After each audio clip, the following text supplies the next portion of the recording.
Who Are We and What For? Researched and authored by Baldevkrishan Sharma, writer, Pallavi Diwan, M.A. Lakshmi, design illustration by Custom Arts. This book is dedicated to the cosmos and its creators, who have inspired me to pen cosmic knowledge for the intellectual audience capable of and interested in understanding the universe, its activities, its purpose, and the human-cosmic connection through the laws of the universe, which guide and benefit humans. About the book, observational astronomy has enormously advanced by incorporating the latest technology, launching the latest James Webb Space Telescope in space, the International Space Station and space flights. Hence astro observations have become more revealing, focused and elaborate.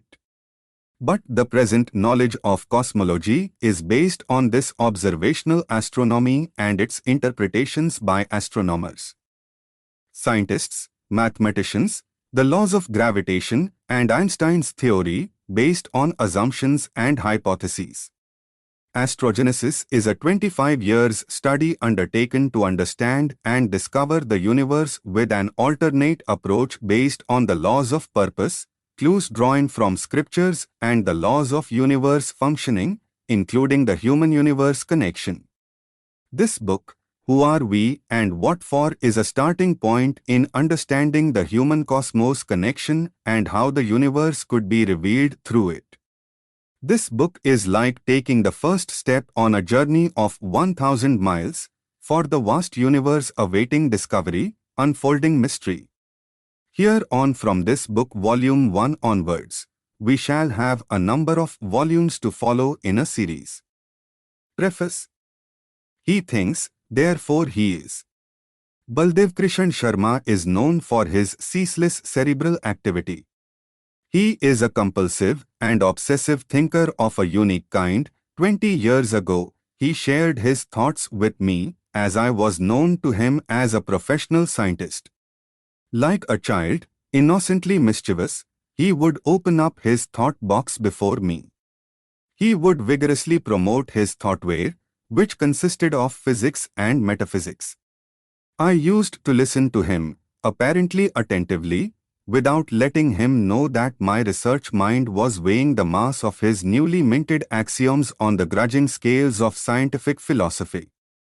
I must admit that I had academic difficulty internalizing his worldview, mainly because of my Russellian background. Yet our conversations continued, and my reactions or lack thereof did not dampen the elan of our pretty long sessions. I recall his passionate presentation of his worldview. Perhaps he emptied his mind for me by sharing every aspect of his worldview. Having received a generously liberal thought input from his side, it is only natural that Baldevji expected a processed output from me. A finished cerebral product transmuted in the crucible of scientific philosophy, configuring his metaphysics and astrophysics. I did not and I could not deliver that offering to him. Nonetheless, his sweet sanity and magnificent obsession with his theory haunted me. A permacrisis cannot be solved, but it can be resolved. I imagined myself as a facilitator. An unrestricted exposition of Baldevji's worldview in first-person singular format is also included in this book under the heading, Who Are We? And What For? Baldevji has earned my respect for differently abled cerebral leadership in the corporate world, where Marshall's wallpapers has left an indelible imprint. His business success story is both a delightful case study for professors to use in their classes and an insightful case study for students to learn from. The business milieu he operated, tactically managed, and strategically positioned is classic textbook material. His evolutionary leadership styles of being a pioneer, driver, integrator and guardian have an intensely inspired inevitability, which he happily correlates with his worldview.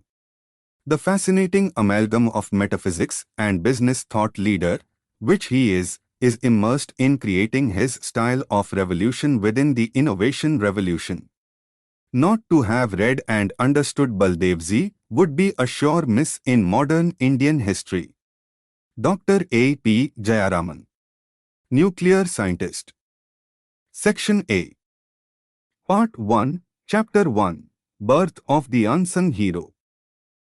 Baldevkrishan's birth was in the backdrop of an atmosphere of widespread unrest over the partition of India, creating chaos and uncertainty among people. Even the destiny of Marimegha, the village in Amritsar district, Punjab, in which he was born on 21st April 1947, at his ancestral Kothi, was unknown. It was the year when India was on the verge of achieving its long-awaited independence. There was extensive unrest, and people lived in fear and suspicion. The situation that prevailed during Baldevkrishan's birth was ghastly. Communal violence was at its peak, and the scenario was such that no one could be trusted and anyone could kill anyone. Even the children were not spared from the deadly violence. Baldevkrishan's grandparents were most concerned about protecting him from the public's violence in case it spread to their Kothi, which was already on the hit list of their adversaries. The atmosphere everywhere was fragile, and there was no way to send their daughter-in-law with the newborn back to Mumbai, where she lived with her husband.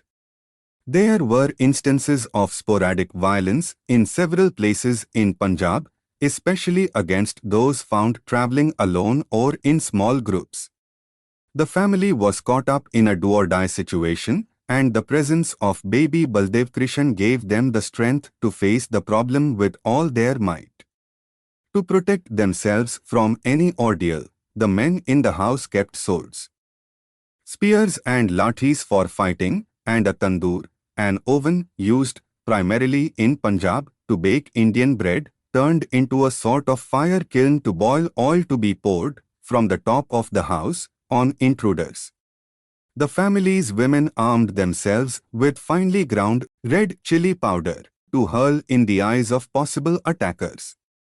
The family's nightmare continued for the next 4 months and ended on 15th August 1947 when India got its independence.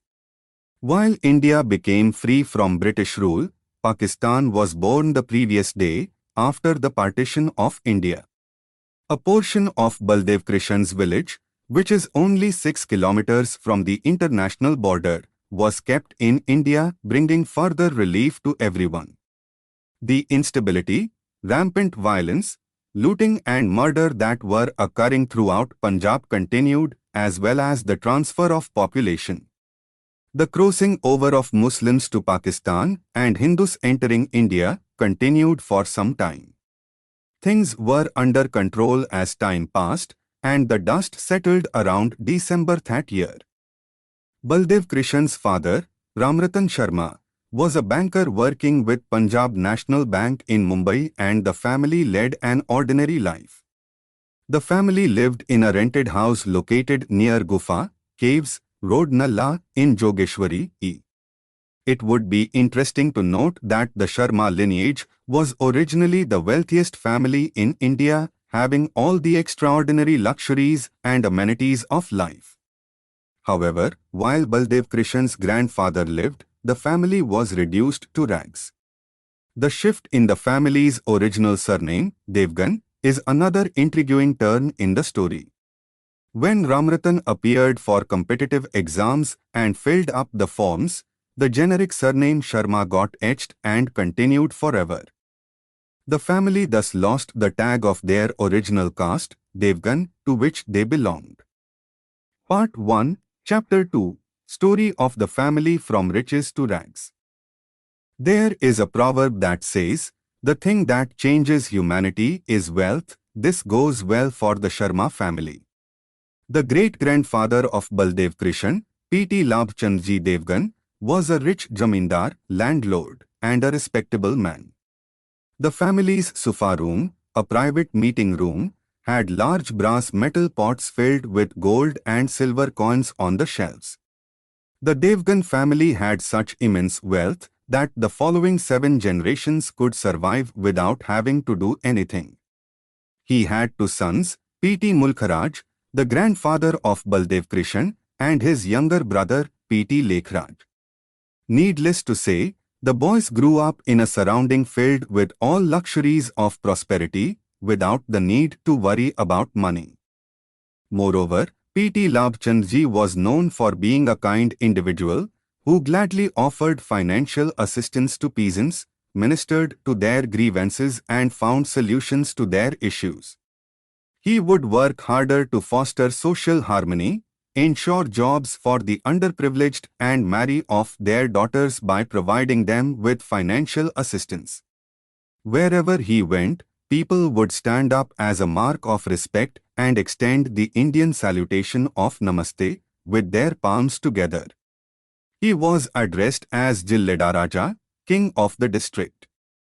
The sudden death of P.T. Labchandji Devgan came as a shock to the family, and it was the beginning of its financial downfall. A major problem the family faced was to identify the properties left behind by P.T. Labchandji Devgan, as he had kept several of his land and other assets in either fictitious names or in the names of people he trusted. This method is adopted by many to evade taxes or to ensure that their land does not come under the purview of the land sealing laws.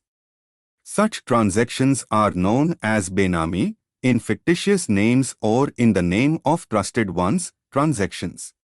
The system existed under British rule and continued after India became free. Benami holdings were transactions that were carried out in good faith and on trust.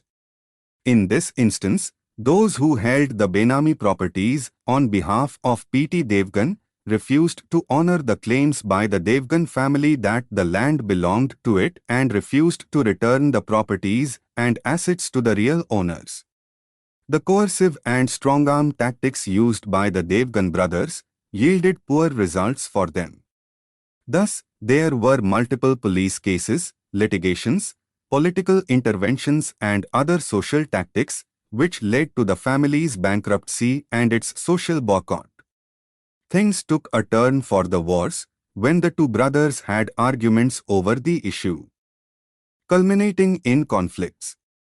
Over a period of time, the differences and misunderstandings between the 2 brothers increased and there seemed to be no solution to the issue. They also went to court and to the police against each other. This went on for nearly 2 decades, ruining the once wealthy family, the Panditji's Parivar family, and turning it pauper. The 2 brothers separated, equally dividing whatever was left in their hands, the big, grand kothi and about 300 acres of land. The effects of the family's misery were so severe that they persisted for the next 2 generations before Ramratan made a decisive contribution to the family's financial security. According to Baldevkrishan, one at a certain stage in life ought to realize what has been one's contribution to the family in particular and the society, state, nation or world at large. There's a lot to learn from studying one's family lineage and the sanskars, cultured upbringing. Part 1, Chapter 3, The Generation That Sacrificed Progressed. Ramratan, P.T. Mulkharaj's eldest son, and Baldevkrishan's father, took on the responsibility of supporting the family even while he was studying in college. He became the breadwinner for the family, since he earned while he learned. His commitment to the family and its welfare was seen when he sacrificed his education, giving it up while he was doing intermediate of graduation, so as to earn to repay the debts left behind by his father. Having secured the 2nd rank in a competitive examination for Punjab National Bank recruitment, he was immediately hired by the bank and got posted in its Lahore branch as a trainee clerk. This was before the formation of Pakistan. It was the beginning of a life free of debts for the Sharma family and finally, they got to see the brighter side of life. The majority of Ramratan's income was used to pay off the debts, and the remainder was given to the family to help with expenses and save some of it. It was during this period that the family's name was changed to Sharma from Devgan. Sharma is a generic surname adopted by the Brahmins all over North India, Central India and East India. In the south, they are known as Sarma. The financial condition of the family improved over time. In due course, Ramratan got married to Sushila Devi, who was from a reputed Punj Khandan. Punj is a caste and Khandan means lineage, from Dolonangal near Bees, which is close to Jalandhar city, Punjab. Lady Luck was on Ramratan's side. A few months after his marriage, he got a promotion and was in Bombay, known as Mumbai, since 1995. The Sharma family's life was irrevocably changed by the event, which also marked the start of a protracted relationship with Bombay. Part 1, Chapter 4, Beginning of a long-lasting relationship with Karm Bhumi Bombay. Ramratan arrived in Bombay in 1943 and remained tied to the place forever. The family started from a humble beginning, with a salary of 120 rupees per month. Sushila Devi did not move to Bombay with Ramratan, as he had to first look out for a house in the strange city. For them to stay together, Sushila Devi joined him later and they rented a single-room house at Gufa Caves in Jogeshwari. Even today, everyone still aspires to live in Bombay. The cost of living in Bombay was high even in 1943. And Ramratan realized it was important to cut down on expenses. He decided to share the single room with his friend to economize on the rent. The house had a covered veranda, balcony, in front. So, it was mutually agreed between the two families in the house that one family would stay inside the room while the other family slept on the veranda, and the families would alternate their positions every week. Though there were adjustments, life was good and simple. In 1946, Sushila Devi travelled to Marimegha for the delivery of her first child, Baldevkrishan. Baldevkrishan spent his formative years under the care of his grandparents. They named him Krishna because he had dark skin, and later Baldev was added to a line with the horoscope that suggested a name beginning with BA. After 2 years, Sushila Devi and baby Baldev returned to Bombay. Considering the increased family size, Ramratan rented a house at Bhikhuset Ki Chawal, tenement, located in Jogeshwari West, and shifted immediately with his wife and son. The Jogeshwari Chawal was a perfect example of a secular India, where people who spoke different languages and practiced different religions lived together in harmony. There was a common bathroom and a shared water tap that everyone used. The friendly relations among neighbors, living in peace like one large family, was a classic example of national integration. The sweet taste of unity and love that people shared with each other still lingers in Baldevkrishan's heart. In the words of Baldevkrishan, nature has its own designs and things occur as they are supposed to occur.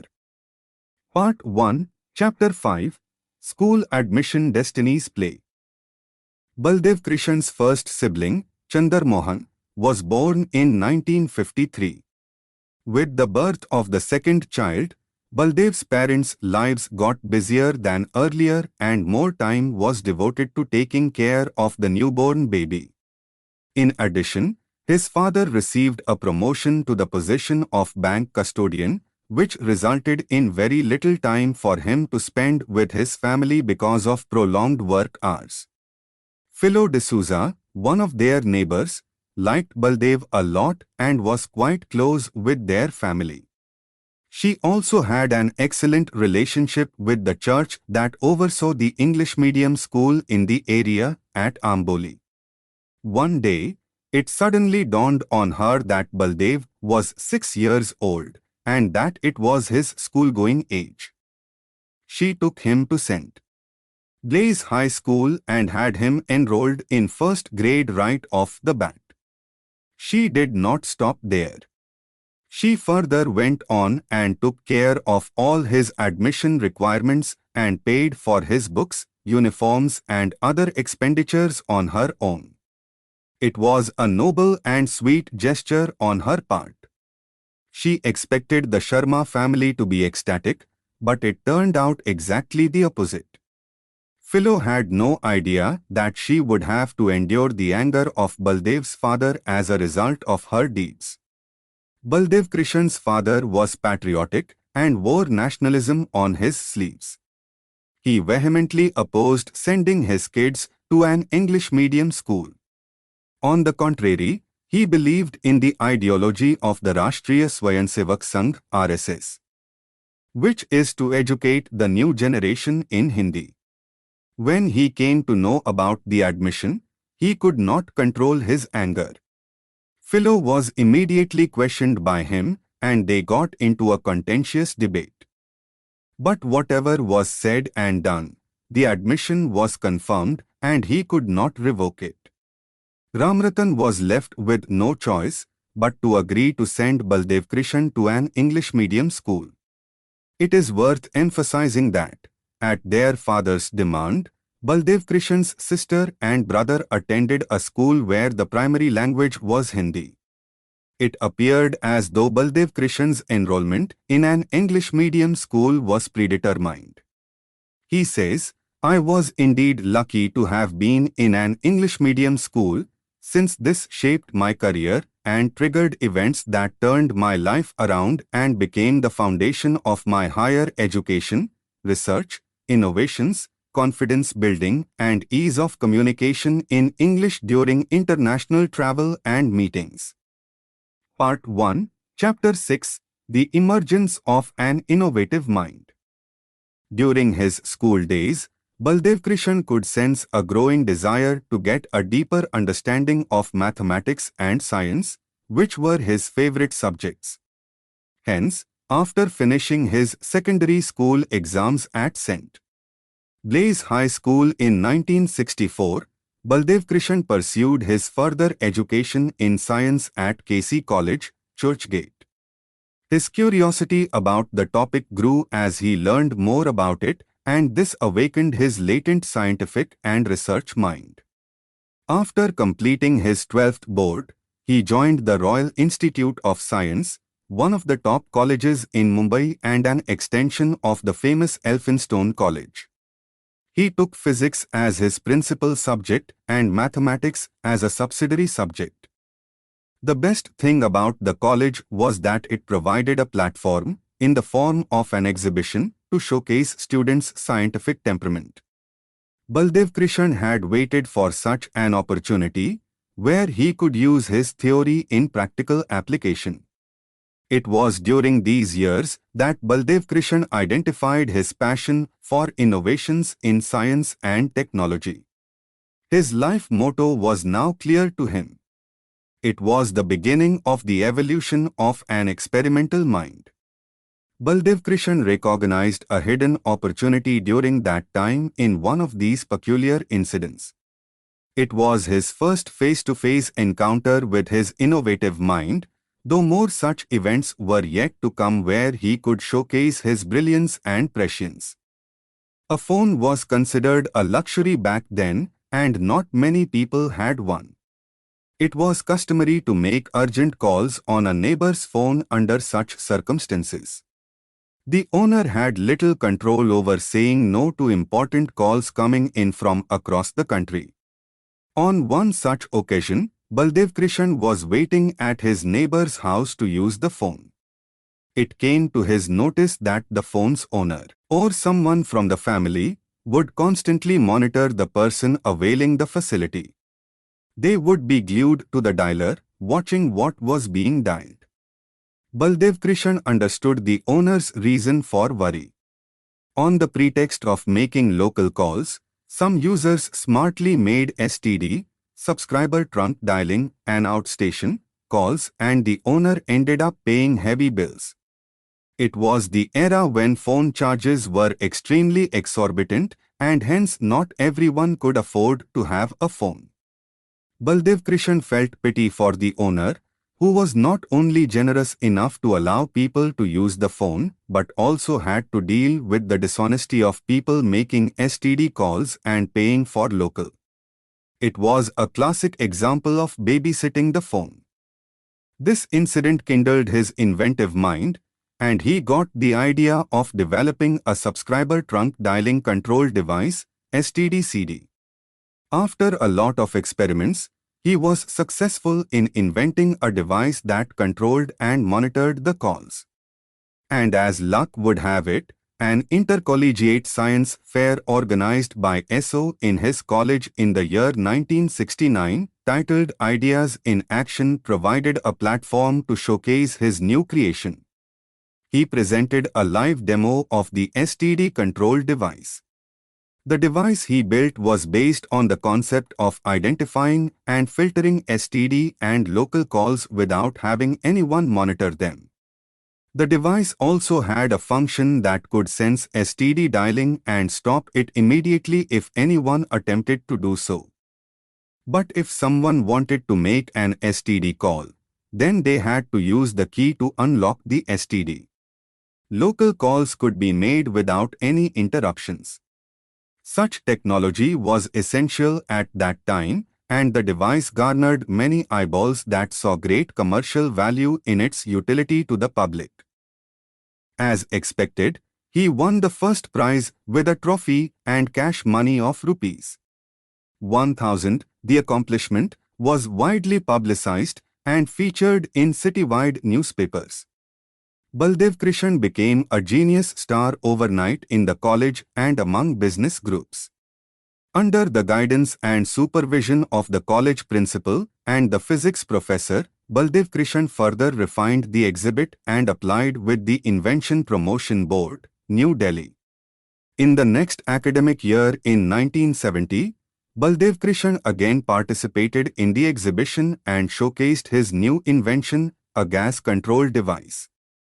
This was a safety-related utility tool that also had a timer for keeping track of when the gas was turned on and when food was cooking. This exhibit again won the top prize, adding to his popularity in the college and the neighborhood. If the flame was accidentally extinguished or for any other reason, such as when milk boiled over on a flame, the gas control device could shut the gas cylinder. This avoided the flow of gas in the room, preventing adversities. Baldevkrishan says, all coincidences don't happen coincidentally, even accidents don't happen accidentally. They occur as part of life's journey, which takes turns and twists as determined by the nature system. Part 2, Chapter 1, Job, Business and Failure. The two inventions opened doors to multiple opportunities for Baldevkrishan, and big corporations were willing to hire him on a good salary. His talent was so exceptional that the director of Automac Madras Private Limited Company went to his house to make an employment offer, including a beginning salary of more than Rs875 royalty on the device. Baldevkrishan was flabbergasted to see the director personally visit him to offer a job. The salary offered was like a dream come true for the entire family. Baldevkrishan accepted it and moved to Madras, now Chennai, for his new job. The factory was at Ambattur, near Madras. He started developing and fine-tuning his invention, the STD-CD, to make a rugged model for commercialization. He also enrolled as a member of the Institution of Engineers Associate Class and began his studies. Owing to his position as an RD officer of the company, he was introduced to the Awadhi Heavy Vehicle Factory, AHVF, which manufactured, at that period, the Vijayanta battle tanks under British collaboration. For automation and upgrade purposes, the Defence Research and Development Organization, DRDO, had planned to make a remote-controlled firing system. Baldevkrishan was instrumental in developing a subsystem for a remote-controlled, solenoid-triggered gun-firing system. After this system was approved, DRDO floated a letter of intent, LOI, to order 250 units. But then Automac Madras Pvt. Limited was not interested in this petty order. They approached Baldevkrishan to produce and supply these units and handed over the LOI to him. For him, it was his first business opportunity and the commercial offered in the order was lucrative. Decisions were taken.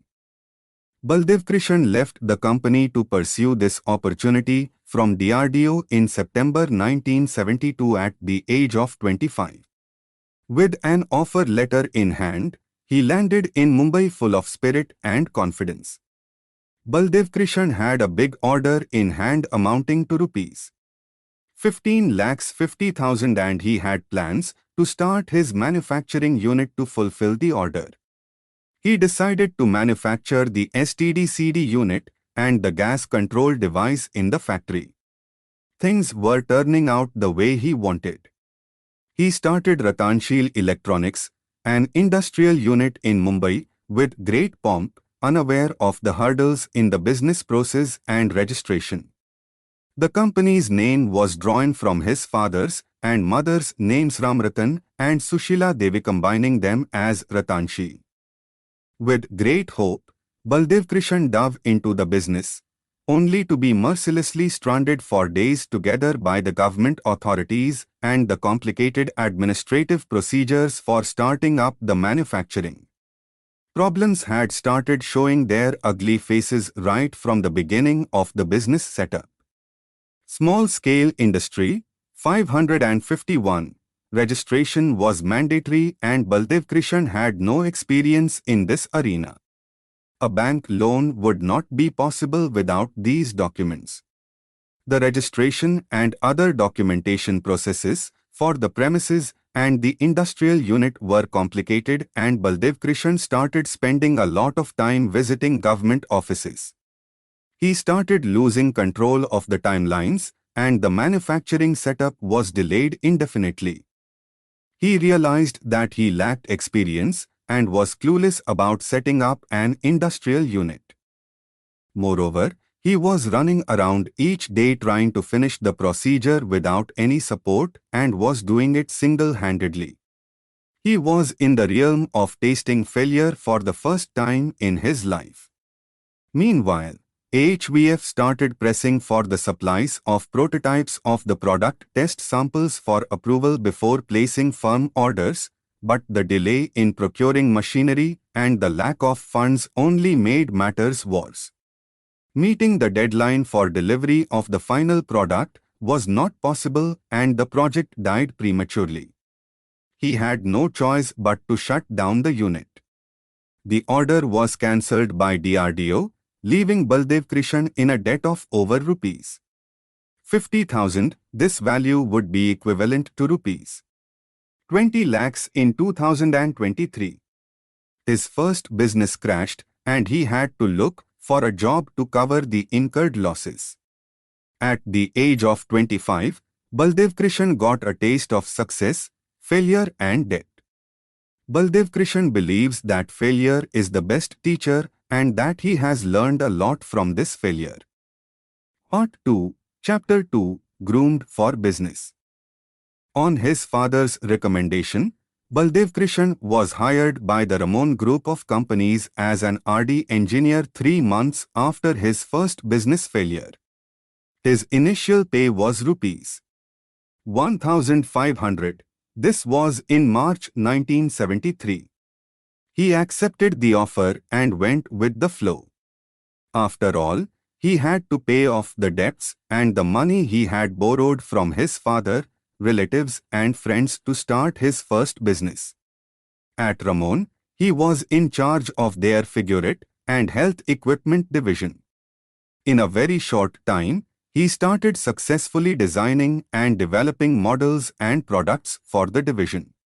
The management took notice of Baldev's abilities. So, when the production manager resigned, he was given the additional responsibility of the production department. Again, in November 1973, the company shifted him to the head office and put him in charge of technical support for marketing. Baldevkrishan was climbing the success ladder in every department that he was posted. To add to his joy, he got an invitation letter from the National Research Development Corporation to receive the award in the Science and Innovation category on 28 December of the same year. The entire family's joy was boundless. On 15 January 1974, he was honored with the award and a cash prize of Rs. 1,500 from C. Subramanian. The award was presented amid great fanfare and hosted in the majestic Vigyan Bhavan, with photographers from different media covering the event. At the age of 27, Baldevkrishan had a once-in-a-lifetime celebrity experience. Taking note of Baldevkrishan's achievements, the management at Figurate appointed him as the marketing head for the company's health, gaming and cosmetics divisions.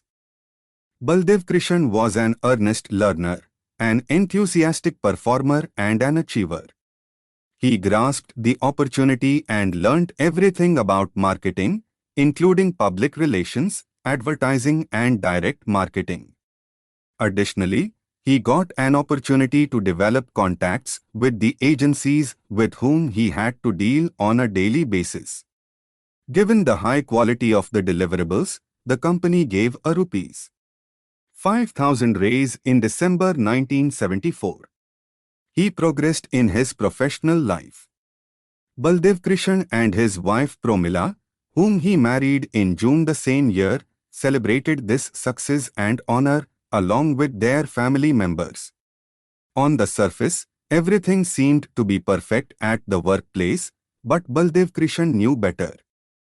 His success and fabulous increment did not go well with his colleagues, who showed their resentment by creating hindrances in other areas of work concerning him. He felt uncomfortable and found difficulty in continuing his work. Also, in the back of his mind, he always thought of doing business. His instincts told him the right time had come to dive into business for the second time. After discussing with his family and much against everyone's wishes, he resigned from his job in August 1975. A national emergency had been declared at the time. Everyone in the family, therefore, believed that his choice was poor, but Baldevkrishan stood firm as a rock. He was unfazed even by a call from Ramon's managing director. The question was which business he should get into. He had three ideas: aluminium glazing work, pest control and wallpaper. After a lot of contemplation over the three business ideas, he decided to take a plunge into the wallpaper business. Challenges in this business were many because in India, in 1975, wallpapers were offbeat and people preferred paint over wallpapers. But Baldevkrishan's analytical skills and foresight saw potential in this business. His idea was to take a contract job to install wallpapers. He says, "I had lost money in my business attempt. The investment was not possible this time. In wallpaper, it was a zero investment business, as opposed to the other business idea where I had to invest money. I would have had to start producing units for the aluminium glazing project, which would have required expenditure, and this was not feasible. Pest control would mean killing creatures, so this idea was also dropped. I went ahead with the third option. Here, I had to pay labor charges at the month's end. I could buy wallpaper on credit, get cash in advance from clients, and could start the business from my home. Considering all the reasons, this was one of the most favorable businesses to start with." Well, he got to know about wallpaper during one of his visits with Promila to his relative's place in the UK. He noticed at his uncle's home that the wall covering was colorfully designed, unlike paint. On closer inspection, he realized it was a special printed material with a paper base glued to the walls with a special adhesive. The designs on the paper were eye-catching, and it was a visual treat to see the stylish walls. Similarly, the hotel walls were also glammed up with wallpaper. He realized that this was a new and simple solution to spruce up the walls. A brilliant idea was etched in his mind. On his return, he explored wallpapers in Mumbai and renovated his home with them. He observed everything about the wallpaper while it was being installed at his place. The installation of wallpaper as a business idea had crossed his mind at that very moment. Baldevkrishan says, I had to quit the job. क्योंकि पानी में रहकर मगरमच्छ से बैर नहीं कर सकते, a Hindi idiom which means that one who gives shelter should not be opposed, and my entrepreneurial instinct overtook me. Part 2, Chapter 3, Re-entry into Business. In his second innings, he decided to use a neutral name for his company, Marshalls. He was inspired by General Manekshaw, the hero of the 1972 Indo-Pak War, who was promoted to the rank of Field Marshal in 1973. Marshall, moreover, was aligned with his vision that his company should march ahead with speed, discipline and goodness to become profitable and successful. For him, this time, his business was like a war that he had to win. He started Marshall's enterprise on Diwali in 1975 at his residence, converting one part of it into an office room. He appointed two karigars, artisans, Rashid and Sofiddin to helpers. He paid the karigars rupees 500 per month and the helpers rupees 125 per month. Even though his previous venture failed, his business acumen had sharpened and developed. He calculated the monthly capital requirement by taking into account every expense, including transportation, advertising and small print costs. He also understood that business has to come from unknown people, where he will have an upper hand while negotiating for advance payment. Otherwise, with relatives and friends, it was a huge task for him to get the payment from them. Baldevkrishan was aware of the need for brand visibility. He allotted a total of rupees 500 per month for 4 insertions in the Times of India and Bombay Samachar in Gujarati. He could get a catalogue of wallpapers free of charge from Fazal Bhai's shop opposite Bandra Lake. Baldevkrishan's strategy worked, and he started getting orders and advance payments from his customers, enhancing the cash flow. The advertisement helped him get inquiries and business got rolling. The protagonist had nailed the wallpaper business, and this time luck and nature were on his side. The year was going great on the personal front as well. The couple welcomed its first baby and named her Mona. Orders started pouring in. Baldevkrishan could not manage it all alone. He involved his better half, Promila, making her in charge of handling the cash received. She started looking into all banking transactions, accounts and salaries for karigars. The entrepreneur shifted his focus completely to business development and completion of the project. The duo started taking the business to greater heights. Baldevkrishan says, I got training in every area of business while working with Figurit. I was well equipped with knowledge and experience. Nature allowed me to learn everything. Part 2, Chapter 4, Nailing Business in Adversity. One day in February 1976, Baldevkrishan happened to be visiting Jhaveri's home on Pedder Road in Bombay for an order. He overheard Jhaveri and the person on the other end of the line discussing the possibility of income tax inspectors visiting the house to evaluate the home's furnishings and other assets for valuation purposes. It was a part of the national emergency that the government imposed on the nation. In India, the emergency refers to a time when Prime Minister Indira Gandhi ordered a state of emergency to be imposed nationwide for a 21-month period beginning in 1975 and ending in 1977. Many were afraid, and company owners who had spent thousands of rupees on marble and plaster of Paris, interior decor for their houses and workplaces were getting more and more tensed. Baldevkrishan reasoned that Jhaveri, who had completely marbled his walls and floors, had right to be concerned. He gave Jhaveri a solution right away.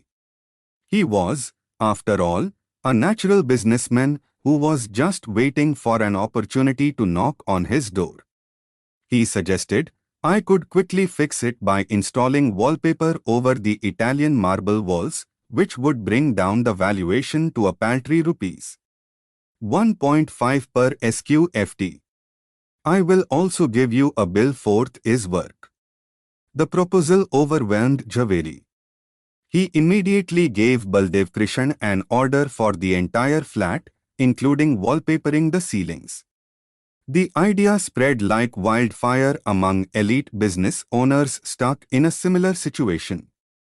Everyone had started preferring wallpaper, and Baldevkrishan's order graph saw an upward trend. The suppliers from where Baldevkrishan purchased wallpaper were equally surprised to see the increase in the sale of their business, especially at a time when almost all businesses were undergoing a downturn due to the emergency. Baldevkrishan's wallpaper business skyrocketed by the end of the emergency in March 1977.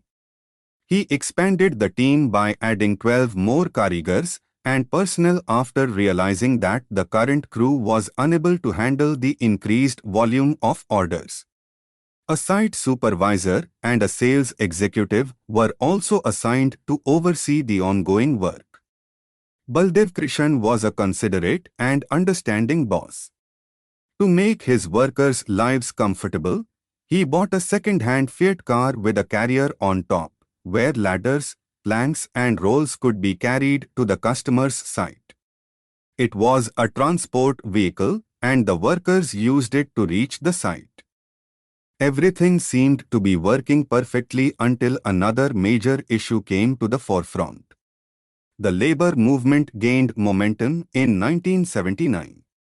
Fearing untoward incidents, the society took objection to the commercial use of the residential property and issued notices.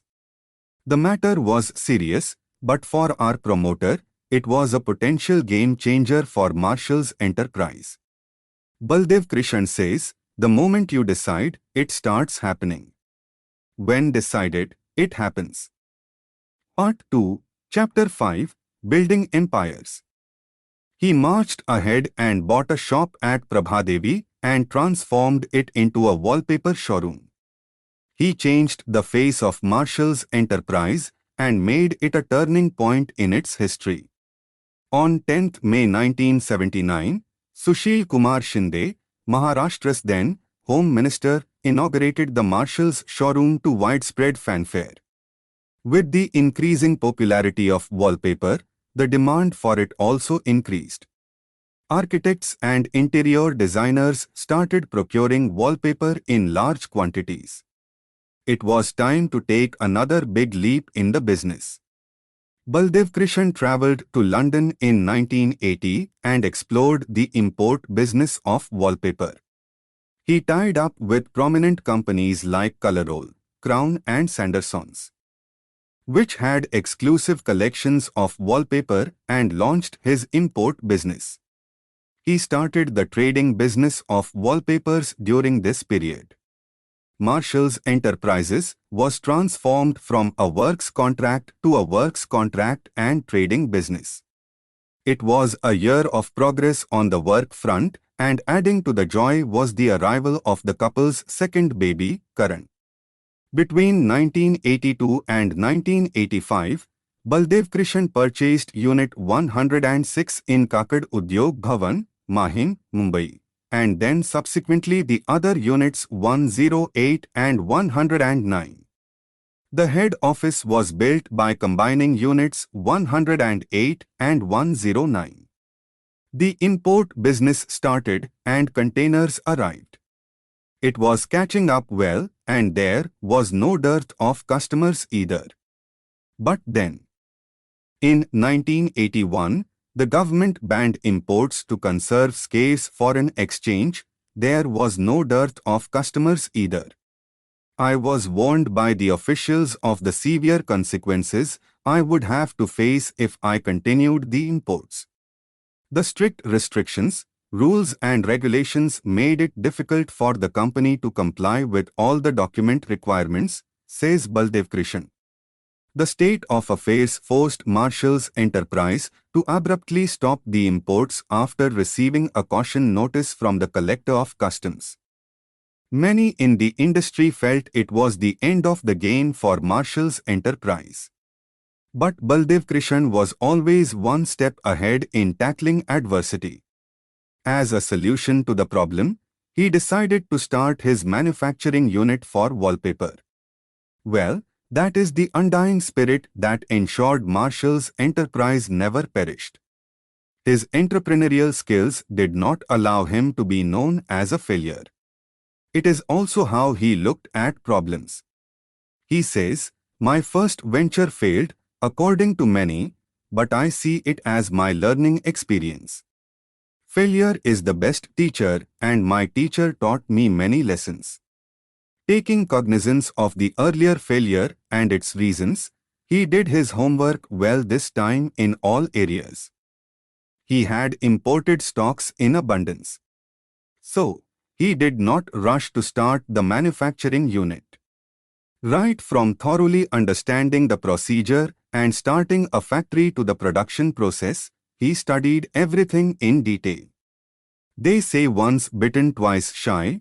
It took him 4 years to do so, but he did everything perfectly.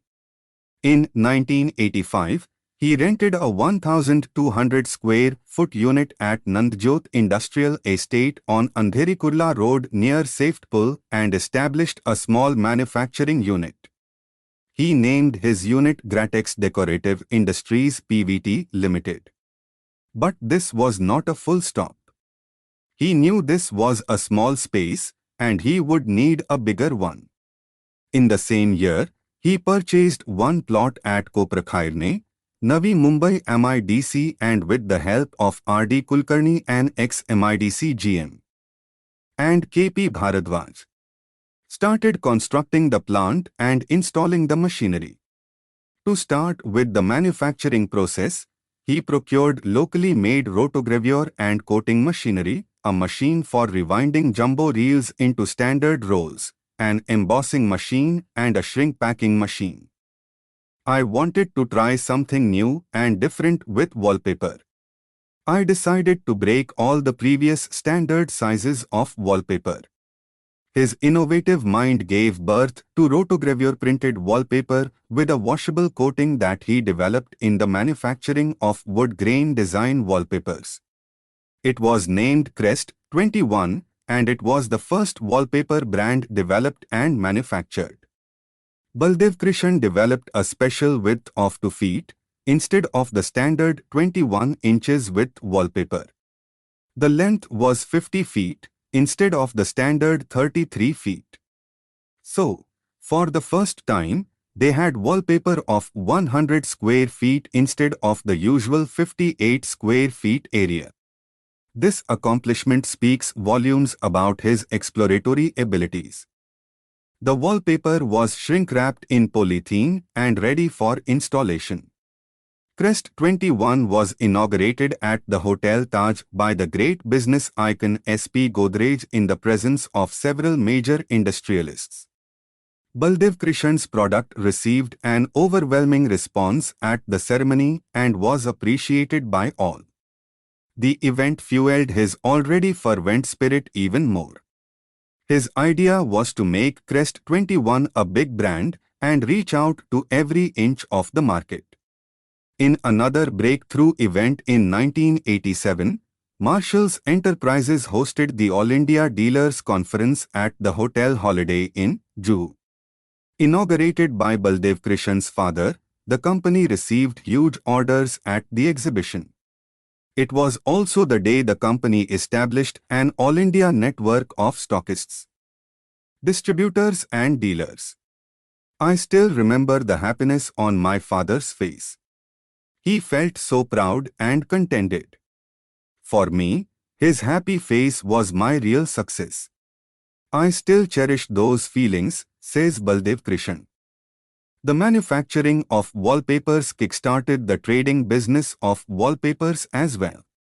2 years had passed since the start of the manufacturing unit in Andheri and the Gratex house in Vashi, which had been purchased in 1985, was completed and ready to begin operations. It was inaugurated in 1987 on the Shahra Day. At this manufacturing unit, the company produced moisture-proof Crest wallpaper, which was polylaminated. They also inducted the latest expanded vinyl technology wallpaper, which was manufactured and marketed under various brands like King's Mark, Majestic, Prince and many more. The business grew by leaps and bounds and was on its way to becoming a large and one of the most sought organizations in the field of wallpaper. Part 2, Chapter 6, Advertising with a Difference. Crest 21 was close to Baldevkrishan's heart, and he wanted to do its branding using an unusual strategy. His creative advertising ability did not disappoint him either. He adopted a plan to demonstrate Crest 21 on walls and provide a live visual look. To put the idea into action, in 1988-89, the company fabricated a one-bedroom wooden house as a demo model for showcasing Crest 21 wallpapers. In addition, the company conducted a large-scale promotion campaign called Festival of Wallpapers on various grounds and halls. The company presented a demo model in Vile Parlebajaj Hall, near Nanavati Hospital at Bandra, near National College at Warden Road, TJ Pavilion opposite Cadbury's, and at the Oberoi Hotel Nariman Point. The highlight was at Shivaji Park's Bharat Scouts Hall, where the company roped in well-known choreographer Farah Khan and singer Shankar Mahadevan to anchor the show. It was a live show of fashion walls with wallpaper, directed by top models in the fashion industry walking the ramp. The show was a big success and became the talk of the town in the wallpaper market. Gratex Industries was ruling the wallpaper industry, seizing the entire market share by the year 1990. A visionary by birth, Baldevkrishan realized it was time to take the business abroad and make the company's wallpaper an international brand. He traveled to Dubai, Bahrain and Qatar to promote the export of Gratex wallpapers in 1993. During the trip, he also looked for investors. He wanted to raise funds and convert Gratex into a public limited company. Time is money and Baldevkrishan did not waste time. He took a decision and instructed his team to initiate all the procedures and documentation processes. Things were put on the fast track.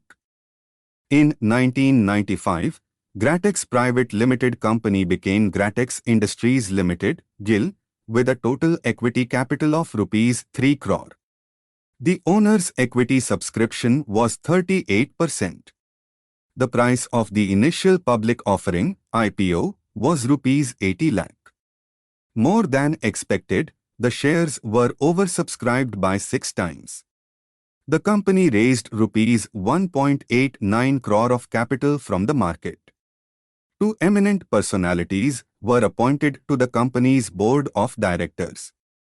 Dr. Homi Talyarkha became the chairman and Padma Shri awardee Nana Chudasma became the vice chairman. The company received a net sum of rupees 1.14 crore. K.P. Bharadwaj, the stalwart, who was instrumental in the construction of the Gratex House in 1985-86 and Marshall's Plaza in 2011-2012, became the director of GIL. Part 3, Chapter 1, Business Losses.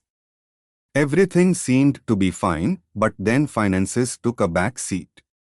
In 1995-96, Gratex lost rupees 55 lakh in ICD, intercorporate deposit.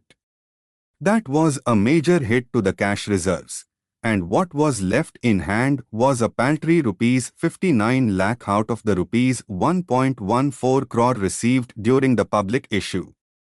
The 100% equity in GDI Private Limited got diluted to 38% equity in GIL Public Limited Company. The rupees 59 lakh that remained was used to upgrade and purchase machinery and other computerized color matching and printing equipment. The company was struggling with funds and trying hard to recover from the losses. Adding to the woes, Gratex House at Vashi was destroyed by a fire in February 1997, which completely damaged the machinery, inventory and a part of the building. The highlight of the incident was a truck carrying diesel that was parked near the gate when the fire took place. Fuel consumption for the boiler was routine, and that day, as a normal practice, the vehicle was parked to be unloaded.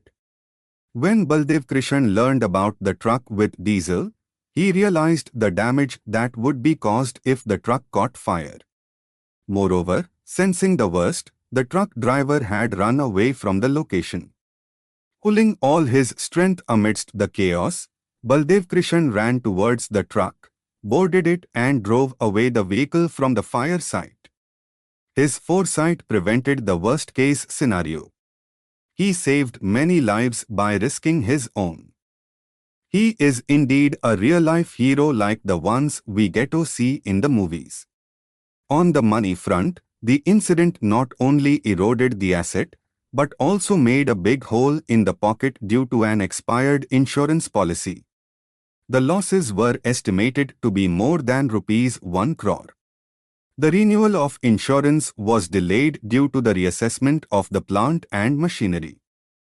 But business had to keep moving. Money was put in to rebuild and restart the Gratex House.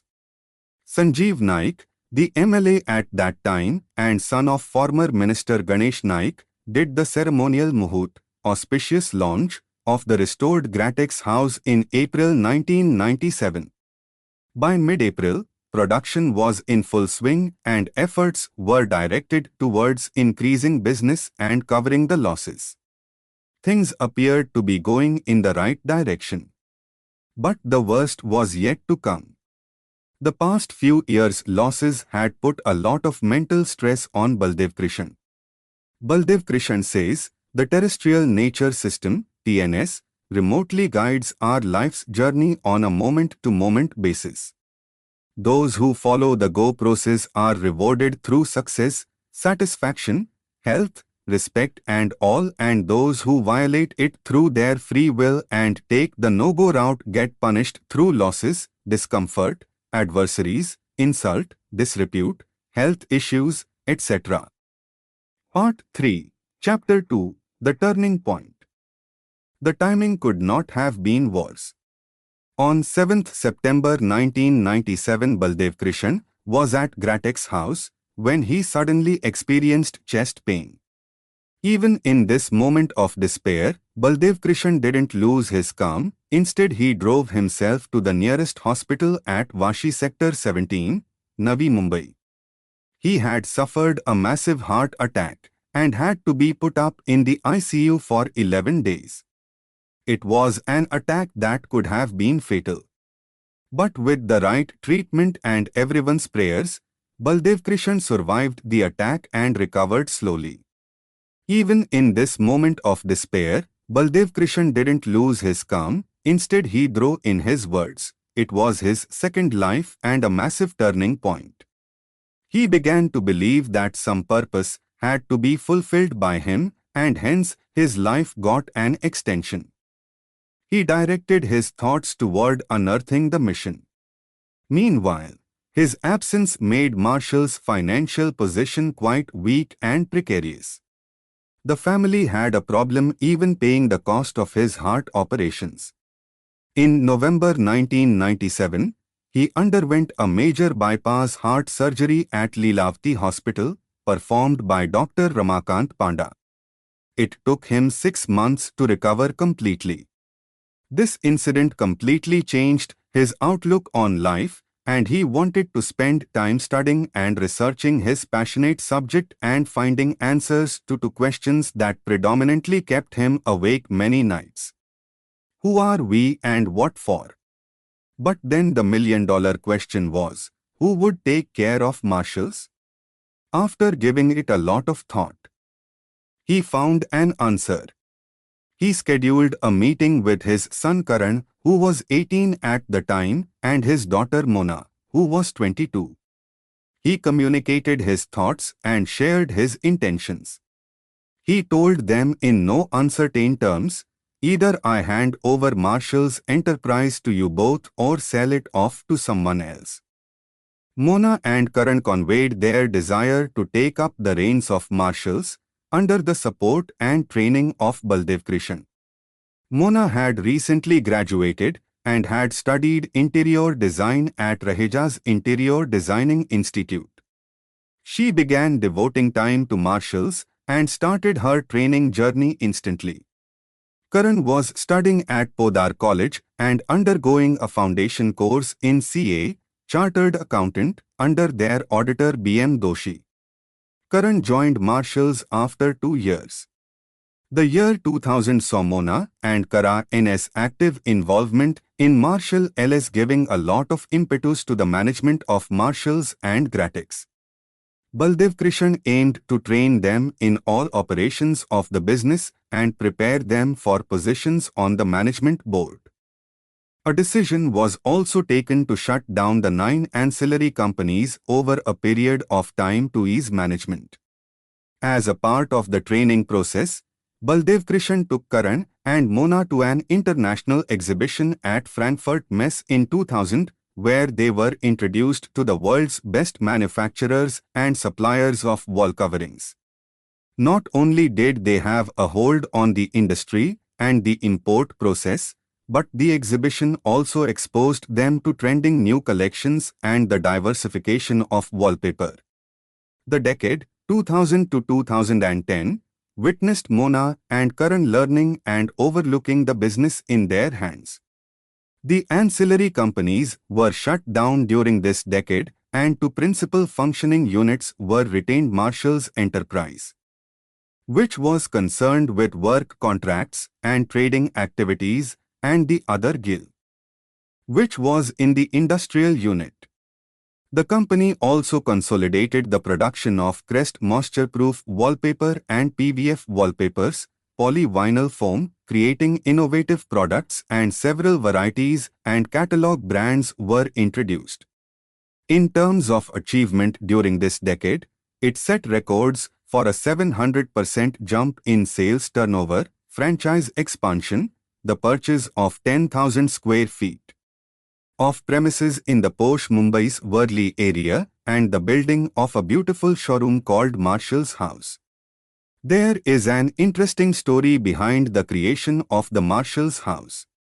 Early in 2007, Bollywood legend Malaika Arora visited the Prabhadevi store. Being tall, especially with her high heels, she almost touched the ceiling, prompting her to remark sarcastically, "Is this Marshall's main showroom?" The matter was brought to the attention of the management by Mona, and everyone felt the heat of the statement. Baldevkrishan had experienced several roller coaster rides in business since the time he started Marshall's. His business acumen always helped him put his best foot forward in dealing with those issues, and this time again he did the same. Worli's property, which was formerly a garage in very poor shape, was acquired by Marshall's. The BMC also gave a tough time during the revamping of the premises. But in the end, the place was transformed into a magnificent showroom in December 2008 and inaugurated by the eminent architect Hafiz Contractor. This is again a case where the nature system triggers desire and helps in building Marshall's company, says Baldevkrishan. The franchisees at Ville Parle and Goregaon in Mumbai, Bangalore, and Vapi in Gujarat were the initial franchisees that helped in accelerating the sales turnover. However, in this decade, the management also had to shut down Gratex manufacturing. The reason was the deterioration of plant and machinery, thus increasing the fixed cost per unit to an uneconomical level. The labor union also started demanding a drastic wage increase, which would further burn the pockets of Marshall's enterprise. Considering all the issues, the management closed down Gratex. Baldevkrishan remarks, sometimes in life, we have to take a step back to move 2 steps forward. Marshall's Enterprises was excessively funding Gratex to keep things going. With the close of Gratex, we could retain the amount and it was added to our profits. Mona and Kara's involvement brought back everything they had lost in 1997 to 2000 and business-wise. This was the second best decade of his life. In the following decade, 2010 to 2020, the business grew by 233%. The reasons cited for the growth of the business were the business generated from the newly built Marshall's Plaza at Worli, the development of franchise showrooms, and the opening of Marshall LS Plaza at Gratex House. Having realized that Marshall's was doing well under the leadership of a core management team that included Mona and her husband Pratap, and Karan and his wife Aarti, Baldevkrishan took voluntary retirement in 2014 and positioned himself as Chairman Emeritus of Marshall's and Gratex. The second half of the decade had some hiccups, like the shutdown of some showrooms and stagnant growth in business. To accelerate the sales and growth of the company, in 2017, Baldevkrishan again took over the core management of Marshall's as CMD. He continued till June 2020, and some of the highlights of the decade were the revamping of the premises of Gratex House, the installation of 3 different manufacturing, digital printing and lamination units, a catalog manufacturing unit, modular furniture and profile manufacturing infrastructure, the launch of various digital collections, including the innovative backlit pictures, and the introduction of digital wallpaper brands and imported collections. Part 3, Chapter 3, Retirement. By the end of the year 2020, profits had increased and Baldevkrishan had completely given Marshall's to his children. Karan became the company's managing director and Mona became its director. Baldevkrishan is the emeritus chairman of both companies. In the last 2 years, during the lockdown due to the COVID-19 pandemic, Marshall's and Gratex suffered lots of challenges as their businesses were in the category of non-essential products and services. The management ensured sufficient payments to staff and workers during the pandemic. The business is gaining strength post-pandemic, and Marshall's and Gratex are completely looked after by Mona and Karan. Our protagonist, Baldevkrishan Sharma, has devoted his complete time to his research work on nature operations, social work and creative ideas and innovations in action, CII. At the end, he says, I have seen that challenges and adversities also bring opportunities, and if we keep ourselves vigilant and seize these appropriately, we could capitalize on them and take our business to newer heights.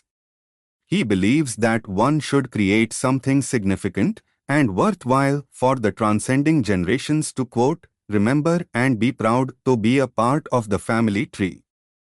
Part 4, Chapter 1, The Compassionate Boss. Apart from engaging in several philanthropic activities, Baldevkrishan supported the workers and staff in every possible way he could. He says, "Empower people so they become an asset to the company. It is important that you make them independent and responsible. Our way of working is value-based, a combination of business and social enterprises."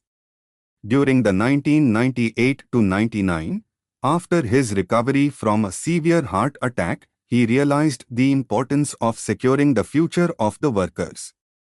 He ensured all of them were provided with medical benefits by purchasing Mediclaim policies for each of them and their families. He took Birla Sun Life units in each of their names and contributed amounts on a monthly basis.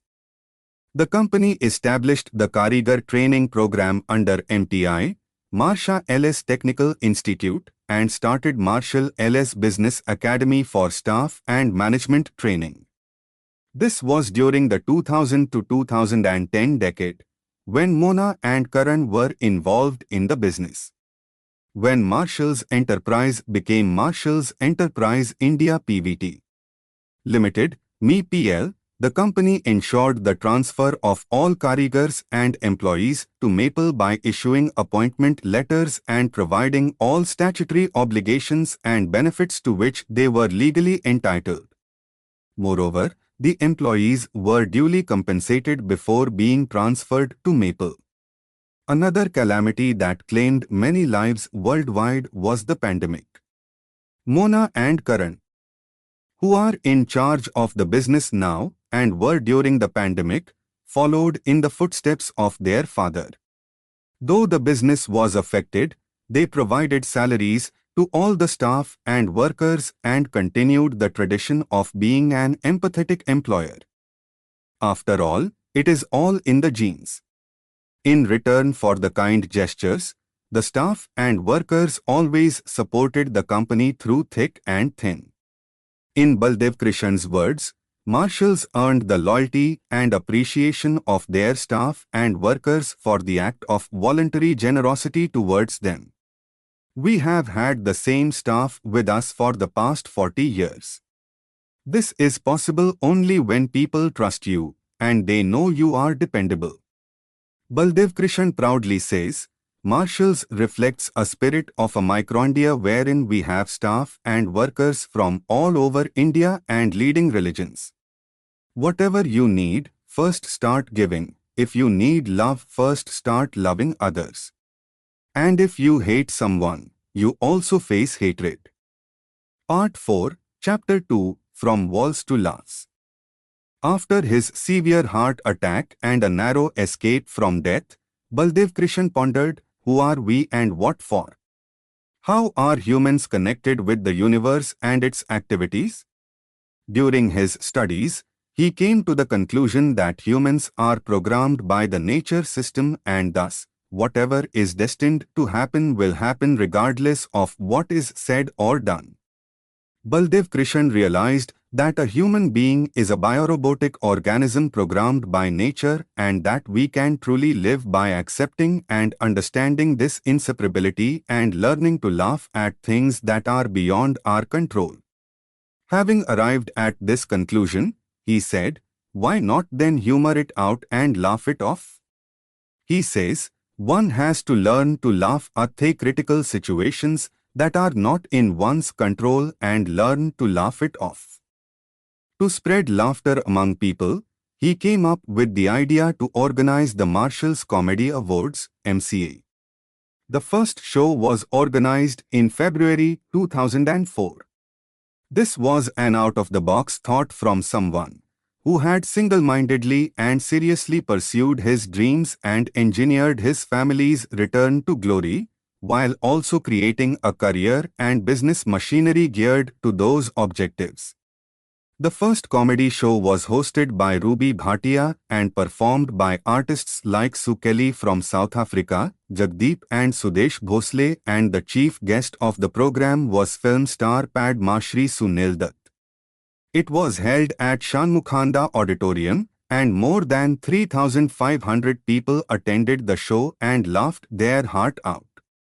Motivated by the immense response, the show was again organized on a grand scale in 2005. This time it was in the open at the Chitrakoot grounds at Andheri West Link Road. The chief guest was actor Anupam Kher. Archana Puran Singh and Upasna Singh hosted the show. Surendra Sharma, Jaspal Bhatti and Vinod Rathod stole the spotlight. Rajendra Nath was given the Lifetime Achievement Award. Needless to say, with such talented dignitaries and artists and a little over 8,000 in attendance, the show was a super hit and it grabbed everyone's attention in Bollywood. It was telecast by Sahara India on TV. Sensing the potential of the laughter show, different television channels started doing comedy shows, and till today, shows like Comedy Nights with Kapil Sharma are some of the most watched programs. But the brain behind such a concept was our great philanthropist. An unsung hero. Later on, due to health issues and time management, the MCA comedy was discontinued. However, humor and laughter have become a part of everyone's life, and they are the best medicine for a healthier life. The theme for MCA was Karm Karo Ji Jaan Se, Har Pal Jio Muskaan Se, work with zeal, laugh at your failures. Baldevkrishan says, why not learn to laugh and laugh off the tensions and hurdles after doing one's best to resolve them and perform them? Art 4, Chapter 3, The Philanthropist. Baldev Sharma Marshall's Foundation, BSMF, works collaboratively to help those in need. The Foundation's mission is to inspire the general public to engage in charitable endeavors in collaboration with BSMF, enhancing their good deeds by providing assistance to people from economically disadvantaged groups of society for causes such as education, sports, medicine, senior citizen welfare, animal welfare, fundraising, and in instances specified in the BSMF Charter. During COVID-19, BSMF served the people standing in long queues, under the hot sun, free water and biscuits at the BKC Jumbo Vaccination Center for almost 9 months from April to 31st December 2021. They also donated over 50 high-end washable cubits to various COVID and quarantine centers and hospitals. The foundation spent Rs 16 lakhs for this project. In addition to helping a number of worthy people pay for their education and healthcare, the BSMF regularly donates to patients at the Tata Memorial Hospital, Pear Eye and Bombay Hospital, Marine Lines to support those with cancer and other illnesses. When a person strives to be a net giver rather than a net seeker, helps others sustain and succeed, provides relief in distress and employment, and enriches the lives of others, TNS adopts such a person as a networking channel partner and facilitates one's growth and prosperity with resources to support the givings beyond one's expectations. In the end, the giver always wins, says Baldevkrishan. Part 5, Case Study 1, Baldevkrishan the Born Innovator. Looking at the successful business story of Baldevkrishan, it is clear that he was wired to be an innovator. Innovation. The word innovation traces its roots to the Latin innovate, which means modified or renewed, which in turn comes from into, plus novare, make new, in the simplest terms, to make or modify into something new. This process of creating, modifying, looking at problems and finding newer ways to solve them, seeing solutions where people could barely diagnose the problem, that's the mark of an innovator's thought process. Much of what we see in the world around us, from the ubiquitous things that have become invisible to us, like the rusty doorknob, to the latest iteration of some mind-boggling marvel of science that we cannot even begin to fathom, like the James Webb Space Telescope, are the results of that process, of someone deciding that something needed to be better and do better. Unlike inventions that require exhaustive knowledge of the science that underpins them and where the end product is not just new or original, but also unprecedented, innovation does not need to be something new from the ground up, nor does it require one to be a scientist. All one needs is an understanding of the challenge, a relentless pursuit of ways to ameliorate it, and a perspective that is open to a solution from the unlikeliest of corners. The genesis of an innovator. Baldevkrishan received a modest and functional education. Not something to boast about. We know this. But if education is the fertile soil in which ideas germinate and knowledge blooms, then he had educated himself quite well. Testaments to this fact are this modern innovator's early forays into actual invention. When he was just a college student, Baldevkrishan had already become a nationally recognized inventor. The first was a control device that put complete control of subscribers' trunk dialing (STD) calls in the hands of the landline owner, thus allowing the budget-conscious Indian to limit the abuse and misuse of this expensive telephone facility. It was called the STD-CD, or STD control device, for which, besides the first prize that he won in the competition where it was exhibited, the National Research Development Corporation of India, NRDC, also awarded the Rashtrapati Award in Science and Innovation. Presented at the prestigious Vigyan Bhavan by the then Industries Minister C. Subramaniam. The second project, a gas control device to control cooking stove flames, was designed to improve safety while using a gas stove by closing the gas cylinder when the flame was accidentally extinguished. This prevented the gas from filling the room and possibly leading to a fire. This device again won the top prize at the exhibition Ideas in Action in 1970. With both his inventions, Baldevkrishan sought to take a common problem that every Indian of his time faced and create solutions for it. In both projects, one can see the work of a mind that is dissatisfied with half measures and complacency and yearns for a better way of living. In a country and a time where people had grown accustomed to stagnation and compromises, Baldevkrishan conceived and executed ideas like the pioneer he is known to be today. The episode with Jhaveri is one example, but others stand as testimonials to the growth of an innovator in Baldevkrishan Sharma. Like the life of any budding entrepreneur, his journey has also been peppered with setbacks. Baldevkrishan next developed a remote-controlled, solenoid-triggered gun-firing system for DRDO. They placed an order for 250 units. However, his third major invention would also be his first taste of failure, as his inexperience, regulatory issues, red tape delays, and funding complications meant that he would be unable to meet the order's deadline, leaving him with depleted savings and a debt of more than rupees 50,000. But like any innovator worth his salt, Baldevkrishan would take the learnings from this setback and use them to fuel the continuing success of his second venture. With a name inspired by war hero Field Marshal Sam Manekashaw and by Baldevkrishan Sharma's determination to march bravely and wisely into this next battle, which he was determined to survive and win. One might argue that he was at the right place at the right time and that he was fortunate to have been in wall coverings.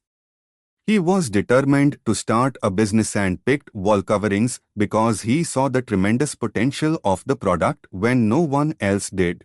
The circumstance of a jeweler's phone call was not serendipitous, but was an opportunity he had sensed when he chose his product. It was the kind of opportunity for which he had kept his eyes, ears and mind open. Baldevkrishan did not invent wall coverings. But perhaps even the inventor of a product would only define it narrowly.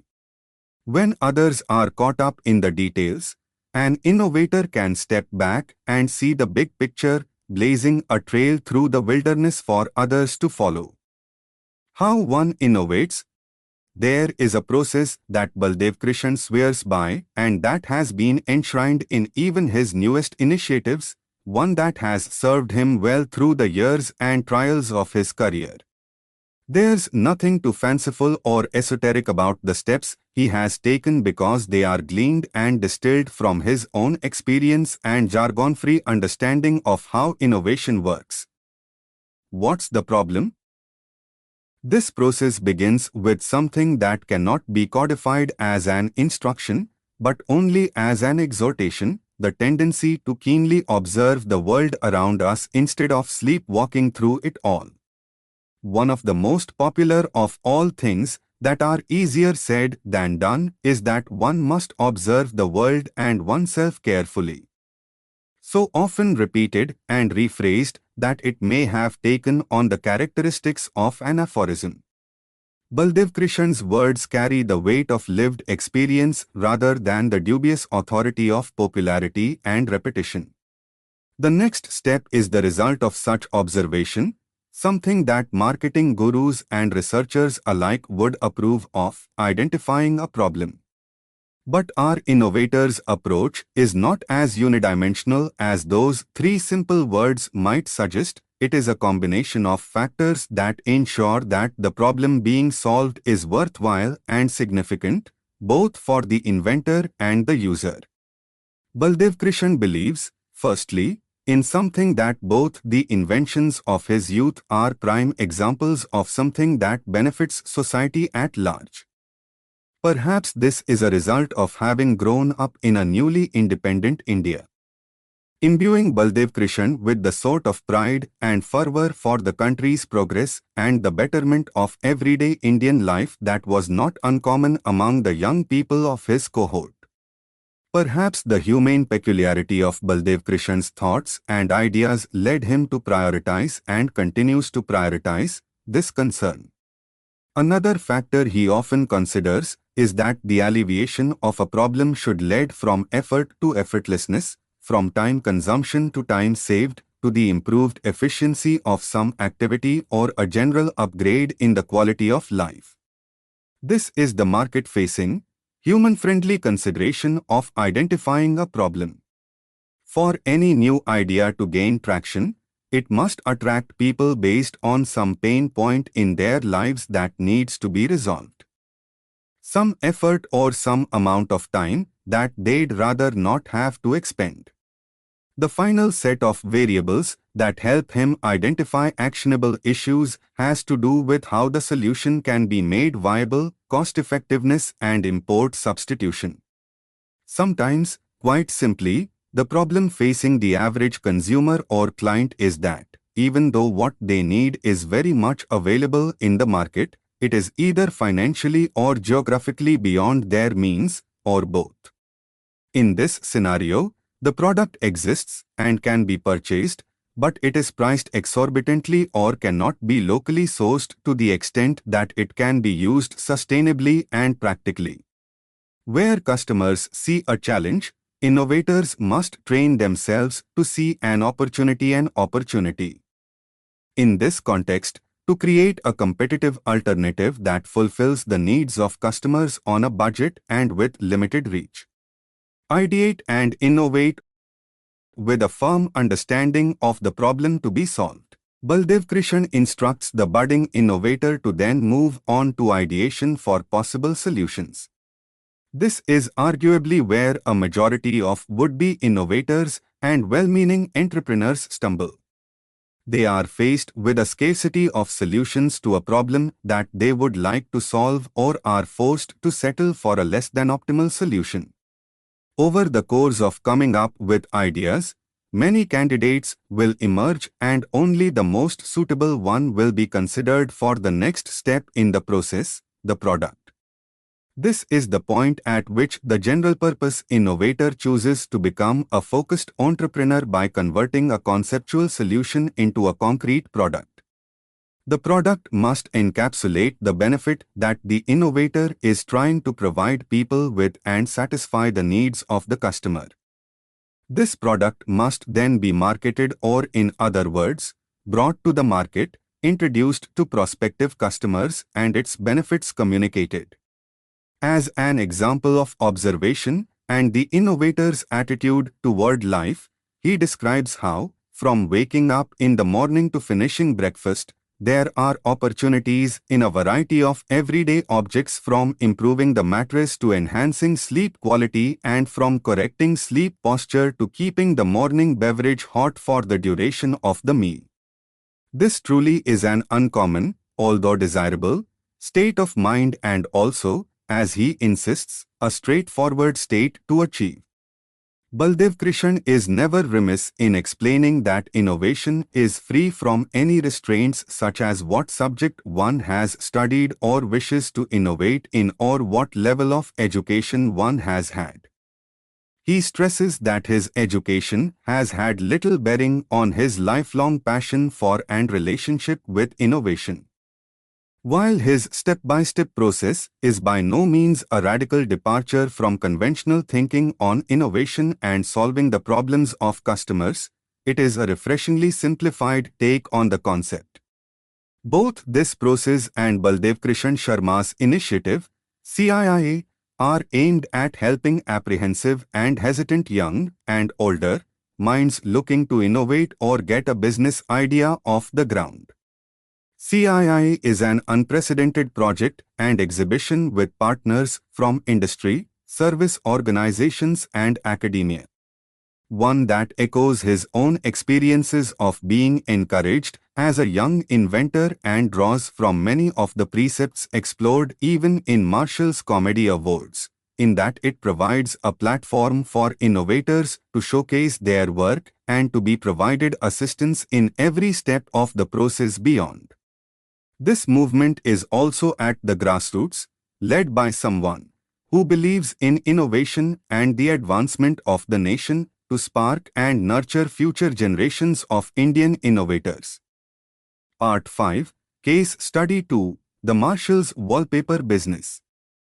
Marshall's has held the leading position for over 5 decades now, and this has been possible due to its emphasis on ideas, innovation, creativity, the use of technology, and the regular introduction of new products, coupled with value for money for the consumer. The most important factor that has enabled Marshall's to remain the top wallpaper supplier in the country is its adherence to quality. With these qualities, Marshall's is the most trusted brand of wallpaper in India. It would be appropriate to say that Marshall's has become synonymous with wallpaper in the country. Today, Marshall's offers an outstanding range of over 10,000 designs, which are sourced from the most renowned manufacturers across Europe and North America.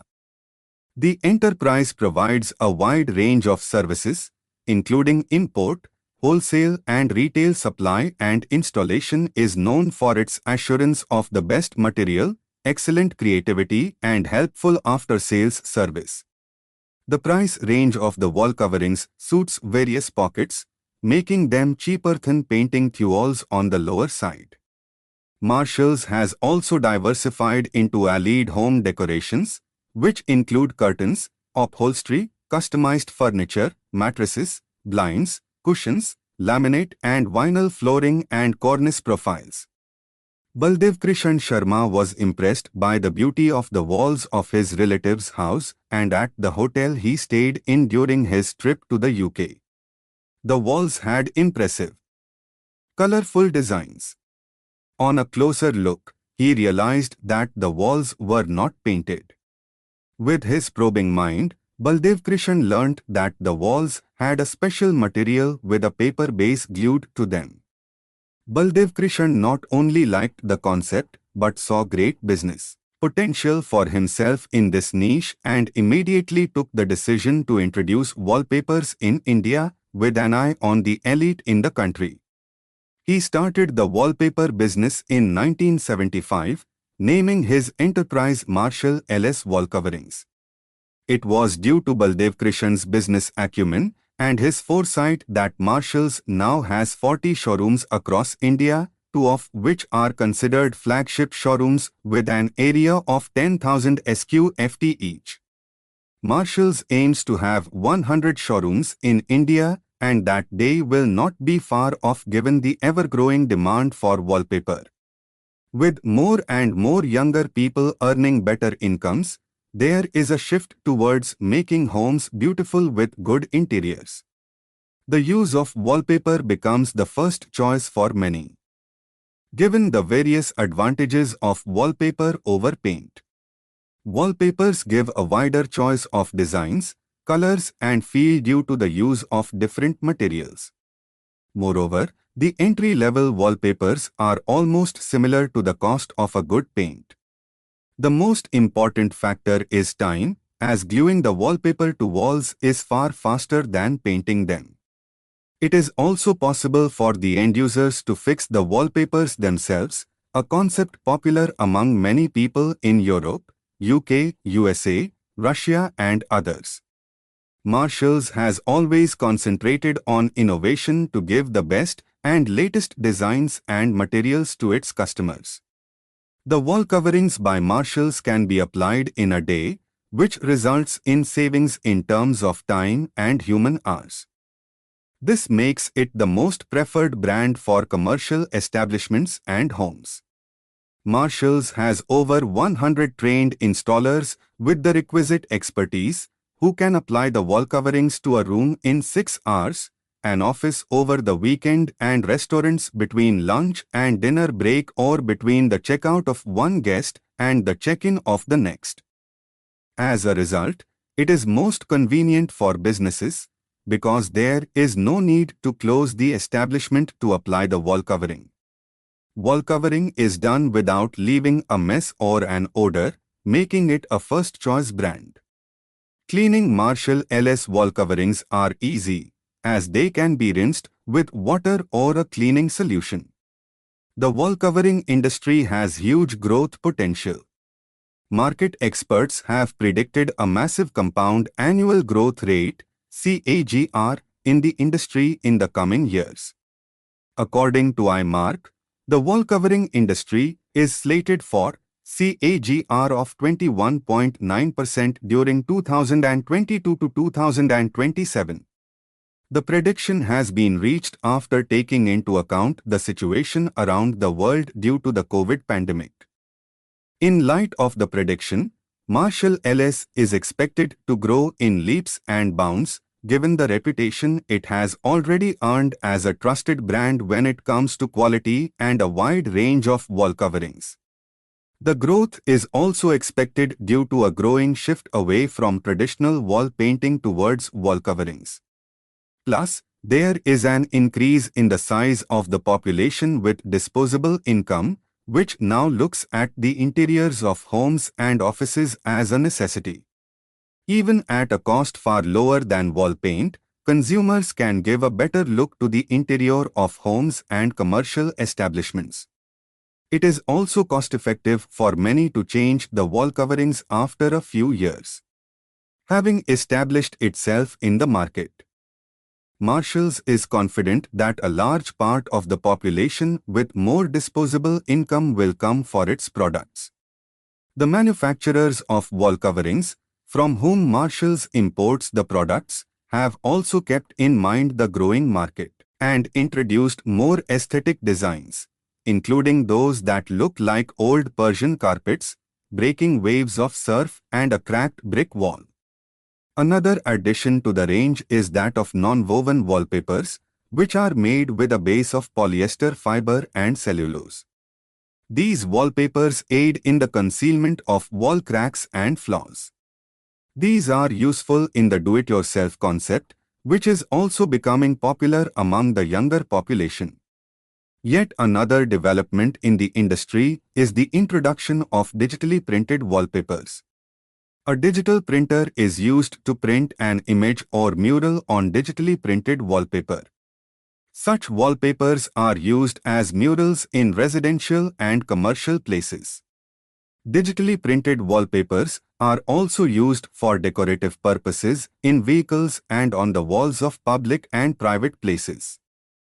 Digital wallpapers usually come in roll form and are made up of non-woven, vinyl, watermarked paper, coated paper, recycled paper and special paper.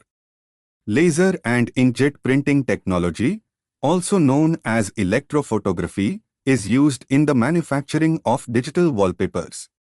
According to the Global Digitally Printed Wallpaper Market Report, published by Research and Markets Group, the increase in the development of wallpapers with better durability and aesthetics is expected to drive the global digitally printed wallpaper market's growth during this forecast period, up to 2027. As compared to interior paint, these wallpapers enhance the aesthetic appeal of walls and they are more economical. The growing demand for better aesthetics, especially in residential construction, will positively influence market growth. The durability of digitally printed wallpaper is much higher as compared to conventional paintings. For example, vinyl-based wallpapers offer stain resistance, easy maintenance and durability. Also, the increase in the use of personal photos as wallpaper to decorate homes is expected to propel the global market growth of digitally printed wallpaper during this forecast period. The growing number of luxury homes and increasing focus on interior decorations will create opportunities for the digitally printed wallpaper market's growth in the near future, states the report. The report also states, the Asia-Pacific is anticipated to register the highest growth in the digitally printed wallpaper market over the forecast period. China commands the lion's share of the APAC market. The increase in several new housing units, the rise in demand for cheaper interior decoration with an increase in population and huge investments in this industry are propelling the demand for digitally printed wallpapers in this region. Also, the improved economic conditions in emerging nations, industrialization and urbanization as well as the growing disposable income of individuals may accelerate the growth of the digitally printed wallpaper market in this region. In addition, North America is a leading market with increased adoption of these wallpapers in residential housing sectors, owing to significant growth in demand for single-family homes. The growing demand for digitally printed wallpapers from commercial sectors like businesses, hotels and restaurants drives the target market growth in this region. According to the report, the wallpaper market will be worth $8.2 billion by 2027. A study of the wallpaper market by Data Bridge Market Research states that the global wallpaper market was valued at $2,186.10 million in 2021 and is expected to reach $3,014.92 million by 2029. Registering a CAGR of 4.10% during the forecast period of 2022 to 2029.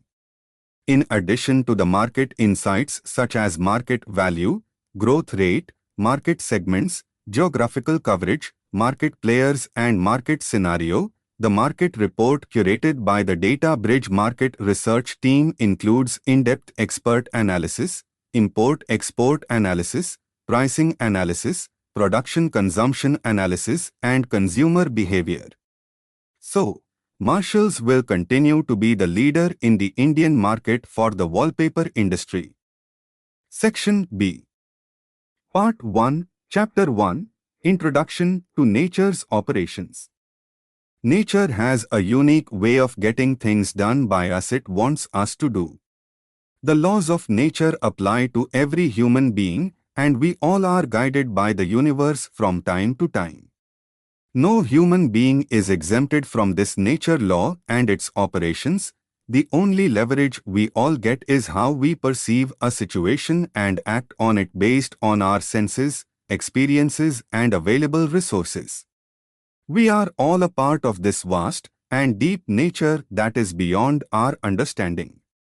We, humans, experience the resources nature has provided us and know the science about it, but then in our normal life, it is difficult to link the happenings in our life as nature's wishes and flow with the rhythm.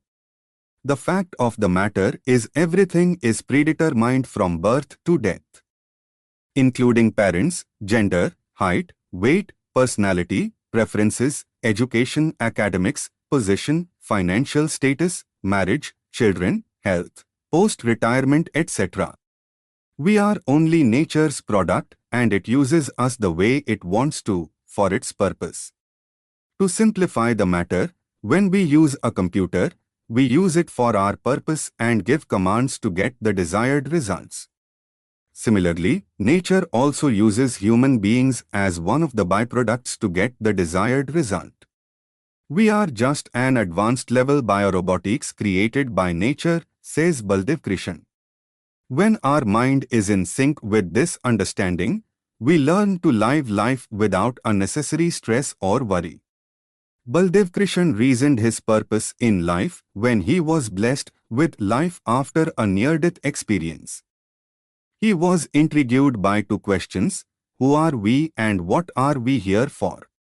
Many of us have a moment in life when we pose these questions, but then do not walk that path to find the answers. In Baldevkrishan's life, he set out to find answers and completely immersed himself in the subject. He became more receptive to every situation in life to seek an answer to what lies beyond.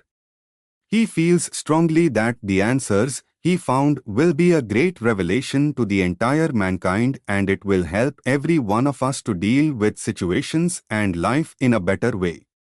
In his attempt to understand the gestures of nature in everyone's life, he did research and made notes thereupon on various topics about universe formation, its growth and maturing.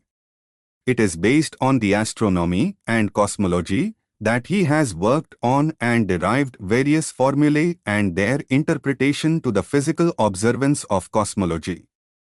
He says, various predictions are being made, which science shall have to prove its correctness through experimentations and observations in observatories and space and deep space. He also considered Vedas and the various graphic presentations of Hindu mythologies to interpret the connection of humans with the universe.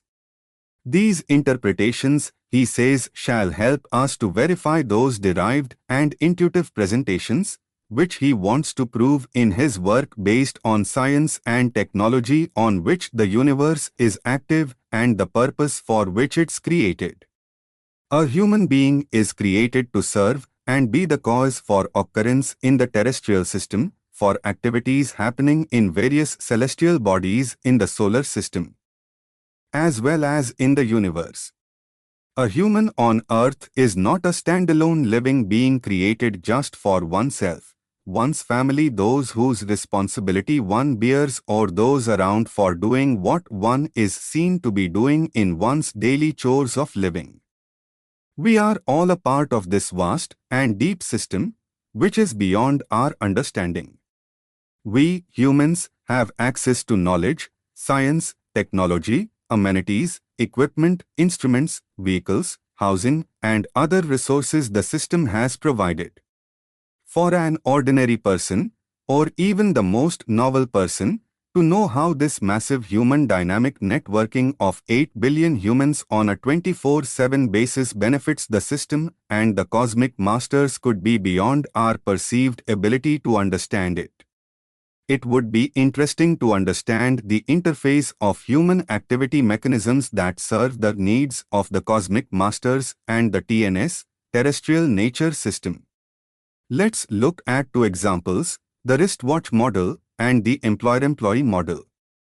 1. The wristwatch model. A good example is a wristwatch. Open the rear side, and one finds the mechanism at work, while on the other side is the display of time. Here one would see how wheels of different sizes move in different modes, back and forth like a pendulum, in different directions, clockwise or anti-clockwise, and at different speeds. Some are stationary, some are slow, some are fast, and some are very fast. But how all these movements, which may appear to a lay observer to tick, confusing, or irrational, get interfaced and exchanged by the watch technology to convert them into a purpose, which in this case is a wristwatch, showing time accurately on the other side, located in another dimension. It's rather unimaginable and impossible for any component or wheel in this mechanism zone to even perceive how its movement and activity are getting converted into something useful and serving its owner's needs. But only if that wheel as a component is intelligent enough to introspect and do some practical analysis as to who is supplying energy to the mechanism side for it to keep moving, and who is providing the safe housing and environment? Who is providing friendly fellow neighbors with wheels around? And that, because of his support, the other neighboring wheels are moving, either in the same direction or the opposite direction, etc. If that wheel tries to understand who is benefiting from all these apparently complex motions and movements, it would be impossible for him to realize that these movements are being interfaced in another dimension to deliver time accurately. Knowing the time accurately is the need of the wristwatch owner. For this reason, the wristwatch owner complies with and provides to satisfy all the needs of the mechanism in terms of energy, safety, security, housing, environment, etc., for it to perform and function smoothly. Thus, in isolation, one can interpret that the smooth functioning of the mechanism and all its components indirectly indicates that it's serving someone's need, which in turn is providing all the required operational support systems for it to function smoothly. Now replace the wristwatch's rear side component wheel with a human and his position, size, status, and relative movements in different modes, directions, and speeds. We would realize that the human population of 8 billion persons is like the active components of a TNS, terrestrial nature system, which together create a dynamic mechanism as a cause in this dimension, where we live and perform our daily chores of activities. This cause is being converted by the TNS into an effect, which happens in another form, active in another dimension. Here in this dimension, the beneficiary owner is also present. A highly evolved human may realize that if it doesn't benefit anybody, then who? And for what? Is this whole system active? However, since the system is dynamic and active, it implies that the activities in the observer's dimension are the cause, whose effect, by way of benefit, is happening in another dimension. The owner beneficiary is also situated in that dimension where the effect is active. 2.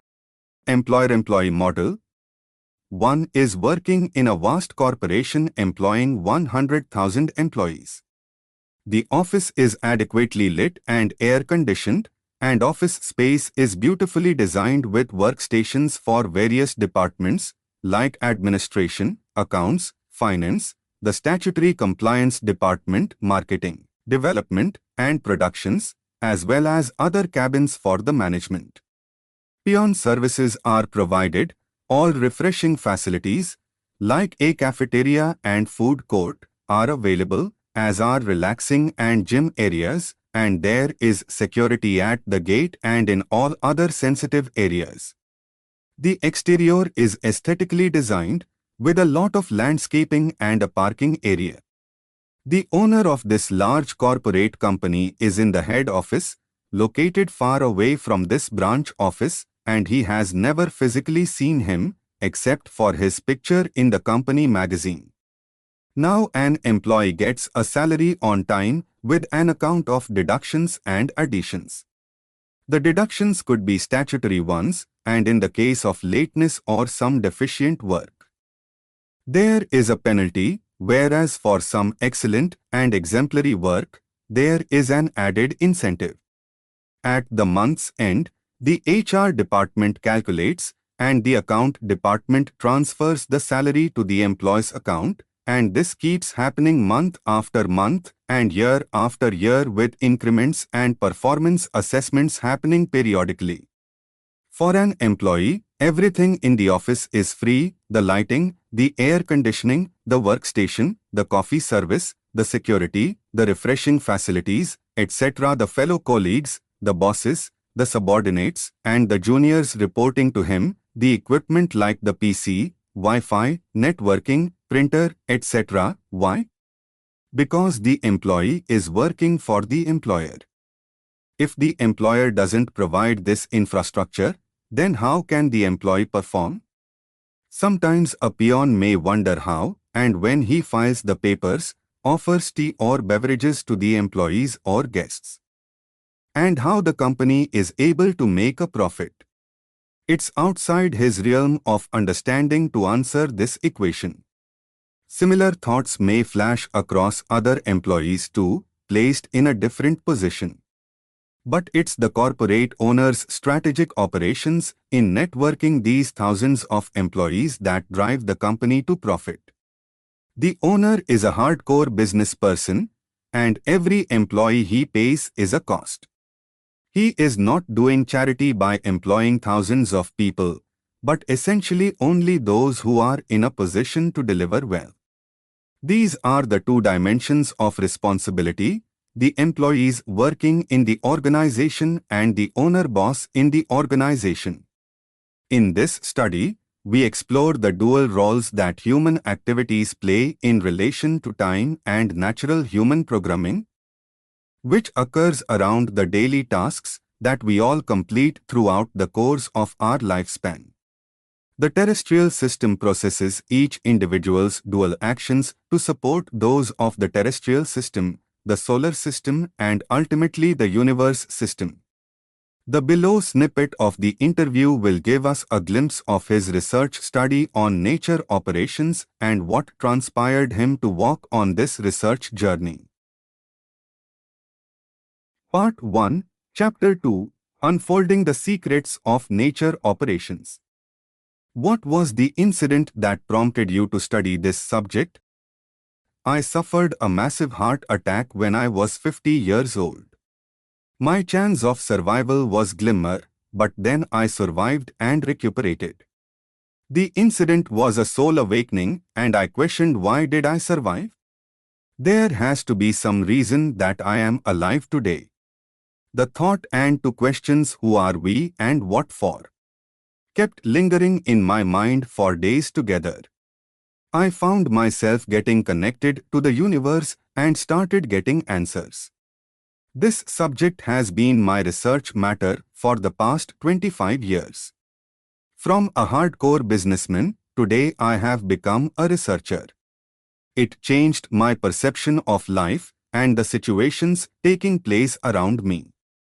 What is the purpose of this study? My study aims to establish a link between humans and the terrestrial nature system, the solar system, the galaxy, and the universe as a whole. I realized humans are created on the earth with a purpose charted by the universe and for its activities. We human beings keep thinking that we have control over the things we are doing, but it is not so. The objectives of my studies are: Point 1. To comprehend the role played by humans and other living species on Earth, as well as how they contribute to the physical processes witnessed in daily life to meet the needs of the solar system, the terrestrial Earth system, and ultimately the dynamic universe. Point 2. To uncover the mysteries of human activity connected to the solar system and beyond through an understanding of the science and technology that underlies the terrestrial system, and to apply it to our daily activities to serve it more effectively and efficiently while also raising humankind's standard of living. Point 3. To understand the terrestrial Earth as an activity center and study the functioning of its terrestrial system. TNS will be thoroughly explained in the next sections of the chapter. Point 4. To study the purpose of human beings on Earth and what's that unseen role a human being is playing on planet Earth. Point 5. How to establish a human connection with the universe. Who are we? And what for? The answer to this question is completely based on science, mathematics, formulas, astronomy and cosmology, and their interpretations and application to humans, including their acts on planet Earth. To say, it is a scientific treatise on the universe itself responding to my queries. I have also considered Vedas and the various graphic presentations of Hindu mythologies to understand the connection between humans and the universe. We are a product of the universe and nature meant to serve their purpose. A simple metaphor is we use computers for our various purposes or say phones. On the same line, the universe is our master and it's using us for its purpose. If you go in depth and connect the dots, you will realize the reason for your existence on Earth. Why are we on Earth? We all have different perceptions about life based on consciousness to develop into higher creatures capable of inventing and using more advanced technologies to learn more about the universe. It is obvious that the cosmos, reality and existence are far more complicated than we realize or are even capable of understanding with our limited brain power.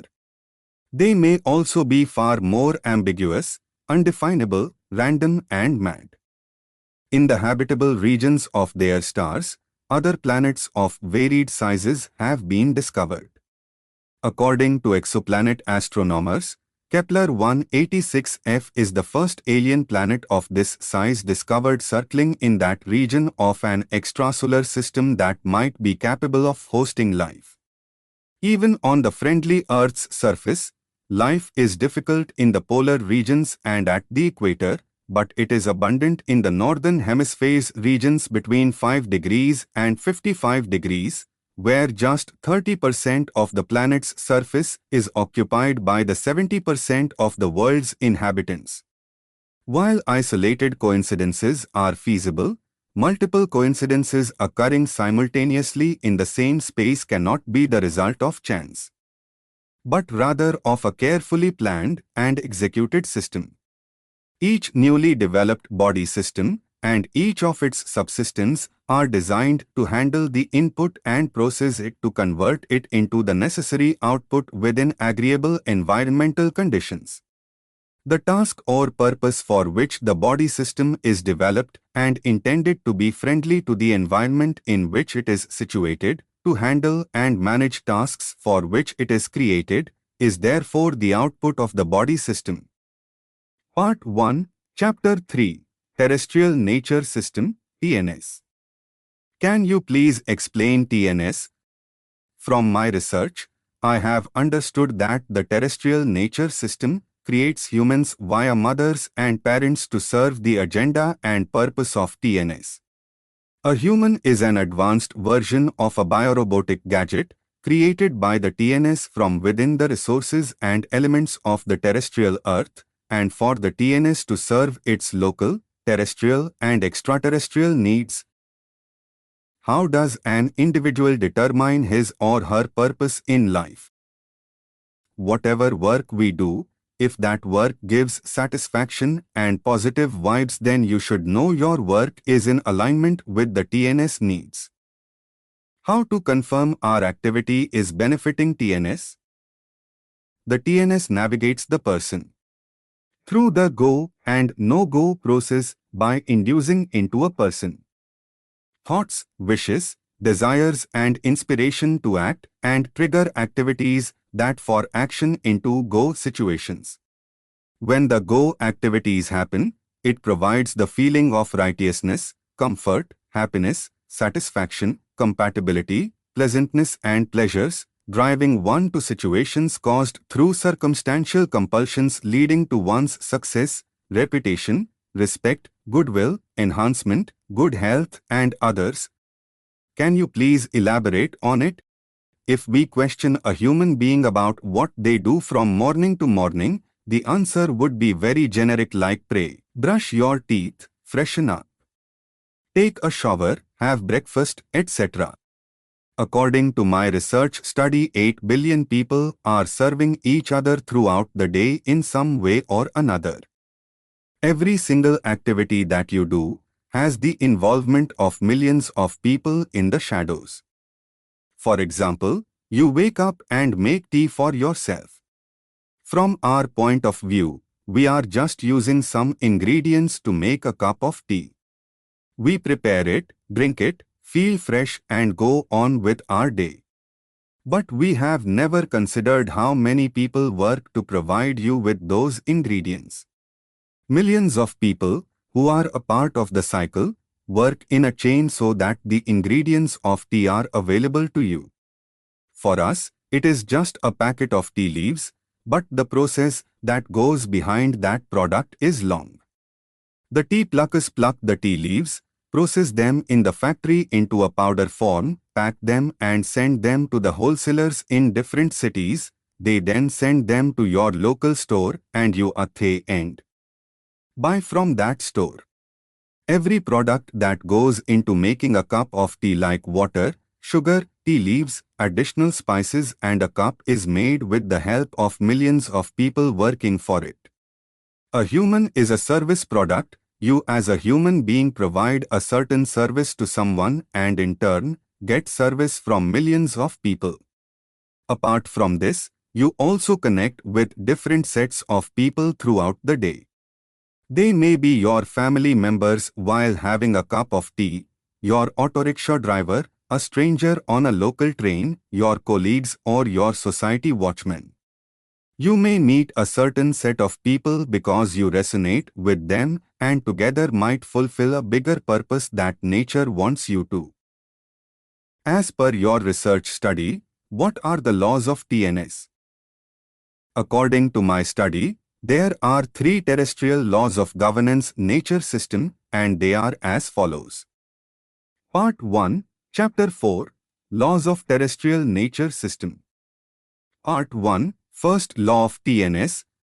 Every matter has a corresponding antimatter, an equal opposite, that keeps mutually both matter-antimatter in check control, allowing only the appropriate activities acceptable to happen between them. This first law is almost similar to the law of gravitation. Every action has an equal opposite reaction. Examples: 1. A hero has an anti-hero, a villain. 2. A thief has an anti-thief, a police. 3. A successful business creates opposites, the competitors who find faults and highlight those, and in turn create similar products with better features and options. 4. A great idea presented also have persons to oppose it and find faults in it. 5. Let's take democracy versus communism. 6. Monarchy versus parliamentary monarchy. A similar situation is also in the basic nature of the matter in the atomic form. In physics, we know matter in its atomic form consists of positively charged protons around which there are negatively charged particles. The electrons revolve, balancing out each other of equal but opposite charge and near about equal mass. Pair production. When a photon of sufficient energy passes near an atomic nucleus, a pair of particles are created. These particles are identical in all respects, same mass, spin, etc., except that their charges are equal and opposite. One particle is said to be the antiparticle of the other, and the process is called pair production. Antiparticle of an electron, E negative, is called a positron, E positive. This is the basic principle underlying photometry. What's the similarity in a human interface? A few examples are as follows. Point A. The accomplishing body has an equal and opposite critic body. Being a critic of the accomplisher helps keep it under check and control from going extreme and off track. This is what the terrestrial system management process is all about. Point B. A body or a person in authority has an antibody of nearly equal strength to effectively and efficiently manage the situation. I.E. It auto-keeps both the bodies under mutual inspection and highlights faults and shortcomings if committed by the ruling body or a person in authority. Point C. Forming antibodies for an accomplishing body if there is no equal and opposite critic body, or if there is a weak equal. Then critics from within the body or its close associates get auto-created too. Split the body to form antibody, for example, an equal and opposite body to the accomplishing body. Point D. Who is the accomplishing body or the positive body? Key examples are a new innovative product, a new law in public interest, providing charity, helping others in their hour of need, a teacher spreading literacy, animal lovers providing food, medicines and shelter to the strays, sporting icons, spiritual holy pious persons, an individual or a group of scientists presenting research papers. Who are the opposition or the negative body? Examples are an individual or a group of intimidating people, blackmailers, kidnappers, extortionists, stalker, sexual harasser, rapist, terrorist, hacker, animal hater, atheist. The closest to us is an example of a family itself. In a family, the husband-wife pair is a mutual critic. Thus, it's a law of natural governance that equal and opposite critics are auto-created in each situation, but their subtle purpose behind arguments and tiffs is to promote the interest of the family, including the childbirth and upbringing of the child or children, if the terrestrial system connects with a specific human. Can a human, when needed, communicate with the terrestrial system? Point A. Yes, this is possible. Let's go back to the parable of Mahabharata, where Draupadi is ordered to be disrobed by Duryodhan and his brother Dushasan does the disrobing. Draupadi prays to God to save her from the insult and shame. It takes some time, but then the sari starts extending. Dushasan gets tired of taking off, but the sari length is never-ending. Point B. There is also another famous parable of Narsi Bhagat, a devotee who could not pay back the hundi loan.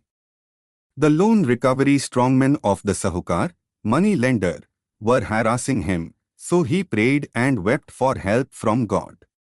Then the next day Sahukar came to him to return his hundi papers. Someone paid off his debt on his behalf. The above are examples with a moral, but the learning from it is that the terrestrial system provides help to the dire needy persons who earnestly and seriously ask for it through prayers and keeps repeatedly asking for it.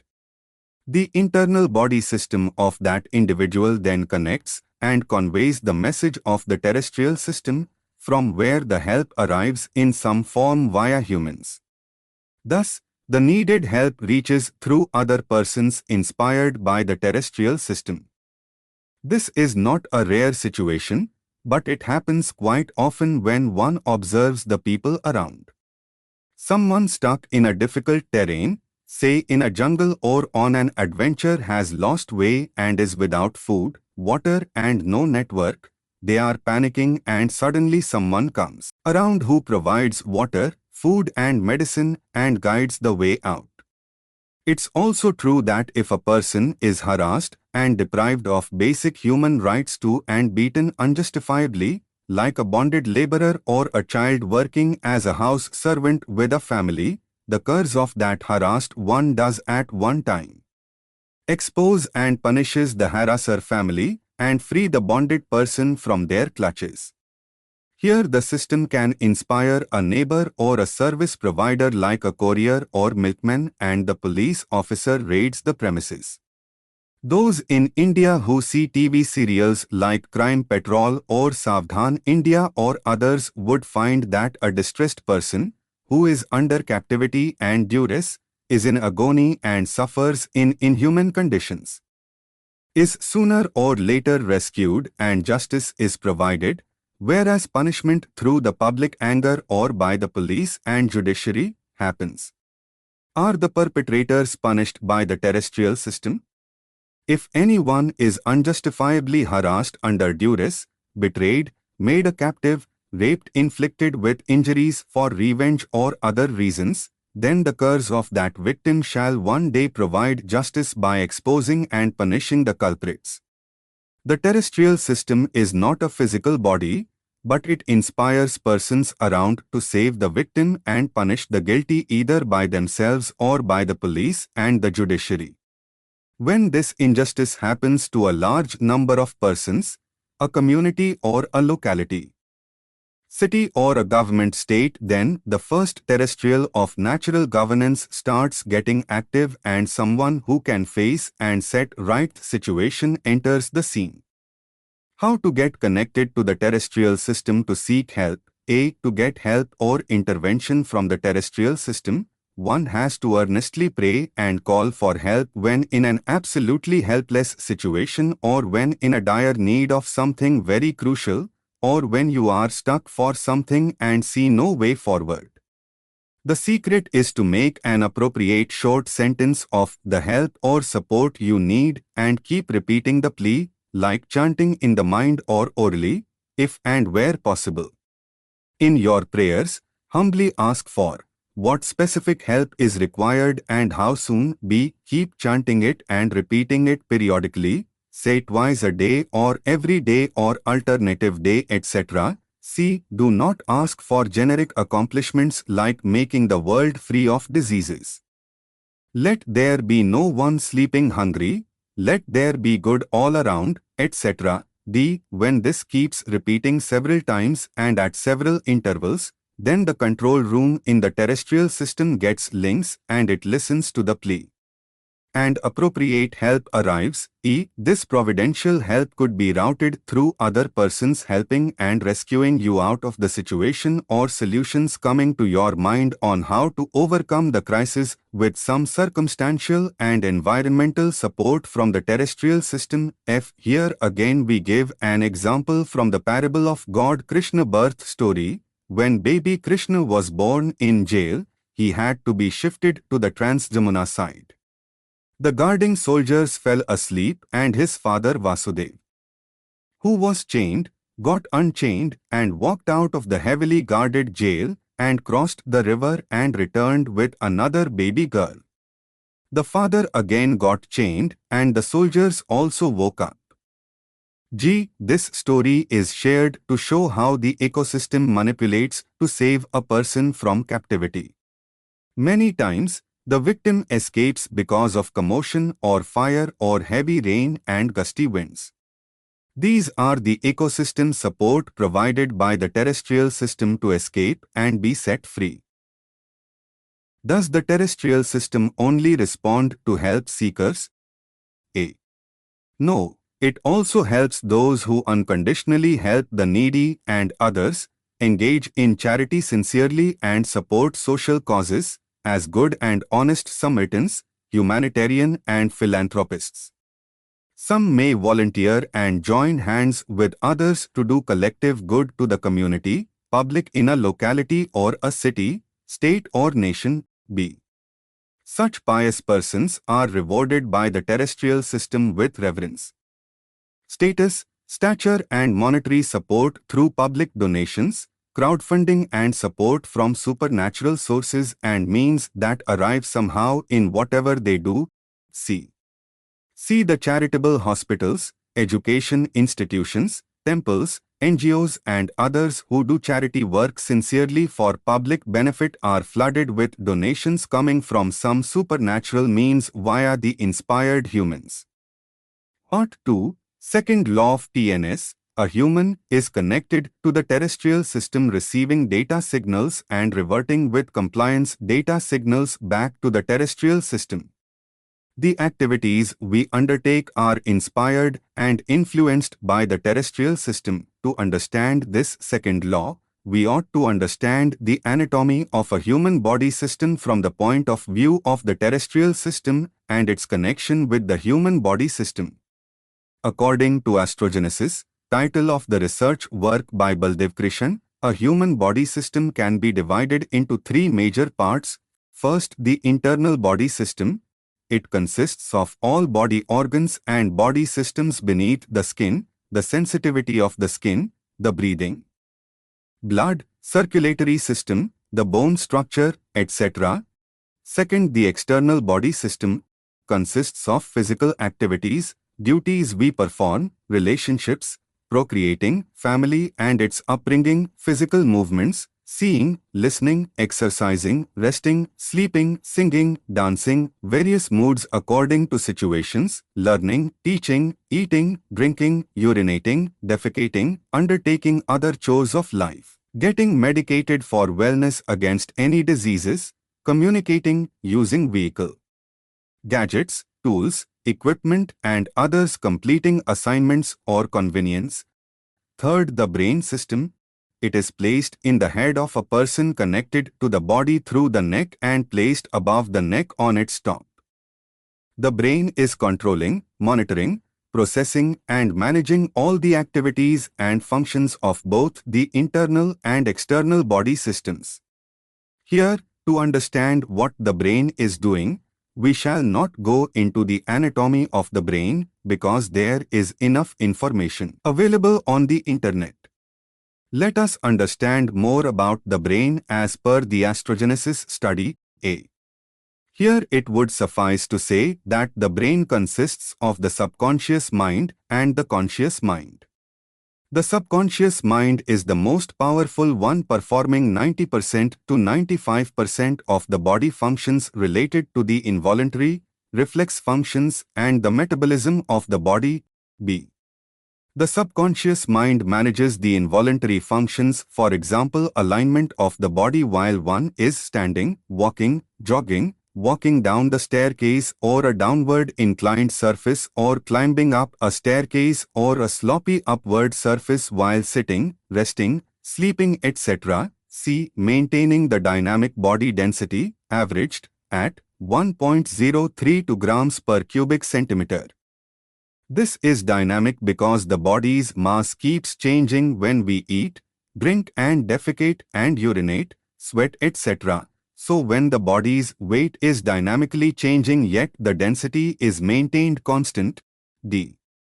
It maintains a constant body temperature of 98.6 degrees Fahrenheit, 37 degrees Celsius, for all body organs to function at ambient temperature. E.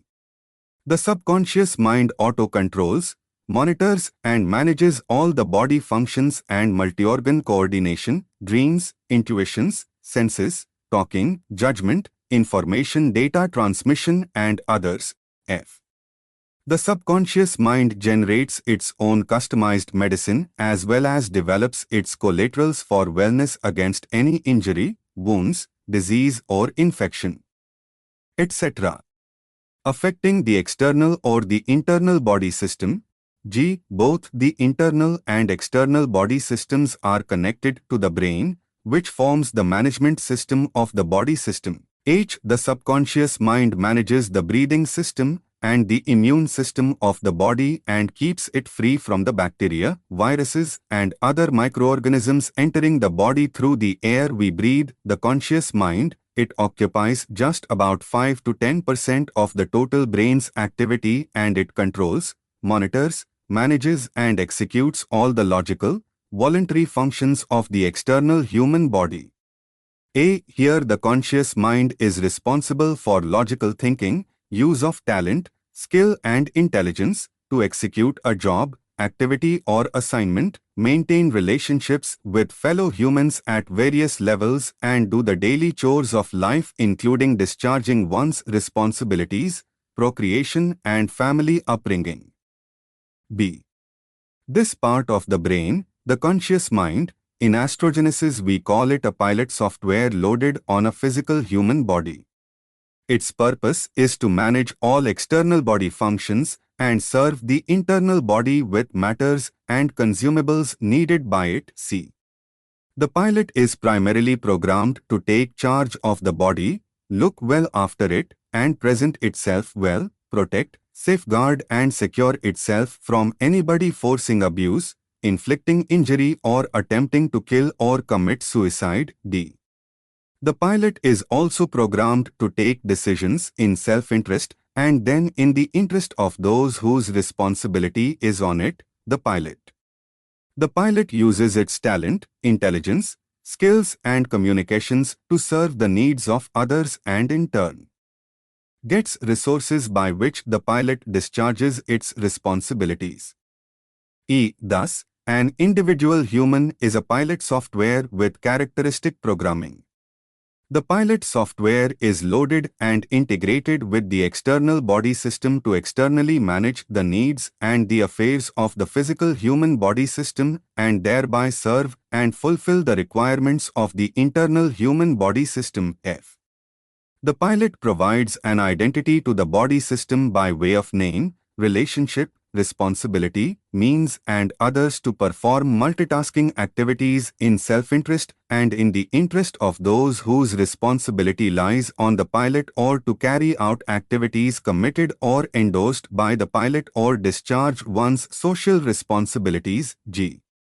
The human as a pilot software is like the famous Aladdin ka jinn, Aladdin's genie, for the internal human body system. Whatever it seeks, the pilot of the external human body system provides it. Examples: 1. When the water level goes below a minimum level, the internal body system sends a thirst signal to the pilot and the pilot manages to drink the water, which quenches the thirst of the internal system. 2. Similarly, for food also the signal for hunger is sent to the pilot and the pilot reaches out to the kitchen or restaurant or others to eat food and thus satisfies the hunger of the internal body system. 3. So also, if a person gets a headache or an upset stomach, one takes external medicine to speedily stop the headache or lose motion. 4. The internal system also signals when to urinate and defecate, for which human complies by rushing to the toilet. The brain and its placement. The brain is housed in a near spherical skull at the top of the physical body. Being spherical, it attracts all the terrestrial, solar and cosmic radiation data channels, directing them to the focal center of the brain. Here the terrestrial data is analyzed, split and filtered, and the relevant data is fed to neurons who convert it into wishes, desires, intuitions, inspiration, tension, stress, relaxation, influencing the judicial process, will, thinking, etc. It also influences the nervous system and health parameters of the human body as well as the aura radiations emanating from the human body. When two people stand in front of each other, their auras interact. If the integrating aura has a positive resonance, positive vibes are generated and the two are comfortable communicating with each other and they can be together chatting for hours, having a great understanding, bonding and relationship. If the interacting aura between the two is negative, there are negative vibes and the two are not comfortable being together, uncomfortable, feeling irritable and should leave as soon as possible. These negative vibes lead to an antagonistic relationship. When the interacting aura is neutral, such people are fine to be around because they are neither comfortable nor uncomfortably. These neutral compatibilities do not foster great or friendly relationships. What is the role of hair on the head? We generally consider hairdressing to be a part of our personality, but according to Astrogenesis, hair serves the purpose of an equivalent to a fiber antenna that helps draw terrestrial and cosmic data radiations channels to collect and direct them into the brain's focal center, where they are processed and assimilated. The hair also acts as a transmitting antenna for data generated by the human body, which is collected and processed by the brain before being transmitted to the terrestrial system. They also function as heat and sweat dispensers, dissipating heat from the head caused by intense concentration on a subject that generates heat, anger, fear, stress, tension, and so on. The heat is emitted into the atmosphere, which aids in keeping the head cool. Comparing a mobile phone connection with that of a terrestrial connect with a human being, just like a mobile phone is connected to the cell phone exchange system wirelessly, Similarly, a human is connected to the terrestrial system via the brain, wirelessly through an equivalent of its nature's driven Wi-Fi of the terrestrial system B. When we are in a place like a deep cave or mine or in certain places where the signals are weak, mobile connectivity is hampered and at times gets disconnected.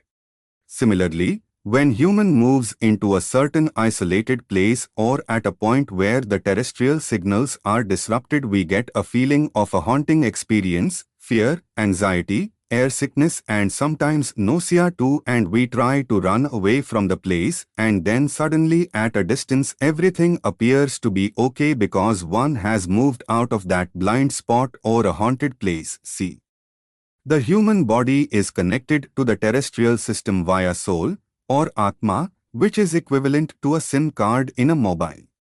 This identifies one human from another with its terrestrial system's coded identity of each human body, which is a permanent seamless connection from birth to death. D. This soul, the Atma, first gets activated when the newborn is detached from the umbilical cord, the baby is patted to breathe, and then the baby starts breathing.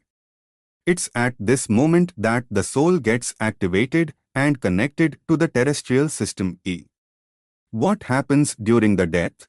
Just when the human body is dead physically, there is still a lot of energy left in the body, which keeps non-moving parts of the physical body active, and slowly as the energy of the body depletes, an autodecay process starts after a few hours of death. F. Death of a person. The moving body parts of the human body system, which consume more energy like the heart, lungs, speech and limbs, hands, legs, neck movement, eyeball movement and others, get instantly deactivated physically at death. This happens when the bioenergy of that person goes below a critical energy level of the threshold limit G. But even when a person is dead, still there is enough energy to keep non-moving parts like skin, kidney, visibility, hearing, brain, etc. semi-live for some more hours. Therefore, even after death, the corpse can still see blurred images of persons and things around and faint voices which may not be audible, and the brain continues to feel the sensation. But with increasing time, the energy level further depletes, and these sensations further deteriorate and gradually fade out in 5 to 7 hours each. It's like a battery-driven toy car which keeps moving at its fullest capacity as long as the battery power is at its peak. But as the power in the battery starts draining and comes to a stage where the toy is no longer running at top speed but is slowing down. When the battery further drains out, there comes a critical stage when the toy car just stops moving. We need to change the battery then, but in the case of a human, that stage is called the death of a person, which cannot be revived. In the toy, the moving mechanism, which needs higher power, may not have the energy to move them, but the lower energy consumed by the electrical circuits, blinking LED lights, etc. It may still be active, and it may take some more time for the battery to further drain out and dim the lights. The brain, being soft and with no moving parts, is alive for a longer time, and so the connectivity with the system continues to be semi-active. Hence, the terrestrial system continues to send signal data messages to the dead person. When the person is buried on Earth or cremated, the human is then disconnected from the terrestrial system, since the brain is destroyed by fire or the corpse is in the Earth's grave. Nature's Wi-Fi signals do not reach. It's then that the terrestrial system prompts the person's death to its system, after which the terrestrial system stops sending data signals to the human. J. At this stage, we can say that the Atma has left the body, or as a comparison with a mobile phone, we can say the cell phone service provider continues to provide data to the inactive phone without knowing whether the cell phone is active or inactive. Only when the service provider's system gets an application or intimation to discontinue the service that the system deactivates and the SIM is disabled. From then on, the bills from the service provider shall stop getting generated. Why do we, for no obvious reason, sometimes suddenly get the tension, rage, stress or anger, headache, migraine or tiredness, etc.? A. Sometimes, while we are relaxing, we suddenly develop a headache that may be mild or severe. We also sometimes find ourselves suddenly exhausted, stressed or tense for no apparent reason. In some cases, even casual conversation can act as a provocative trigger, causing one to become tense, angry, rageful or violent without any apparent cause. B. These are signs of heavy and bulky download of terrestrial data getting SHS, super high-speed downloading, which starts overloading the brain's processing speed and its limited storage space. The brain cannot handle this SHS data, process it and manage it.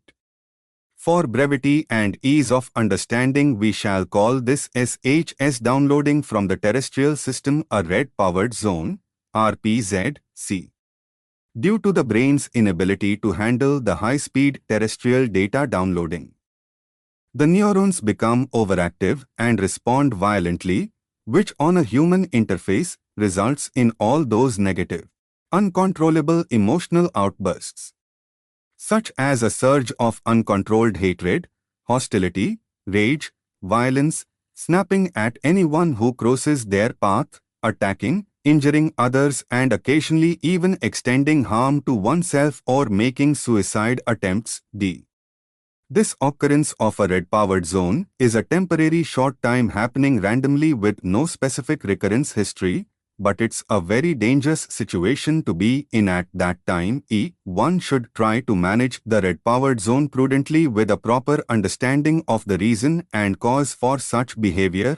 Otherwise, one may lead to some serious consequences leading to even a police case.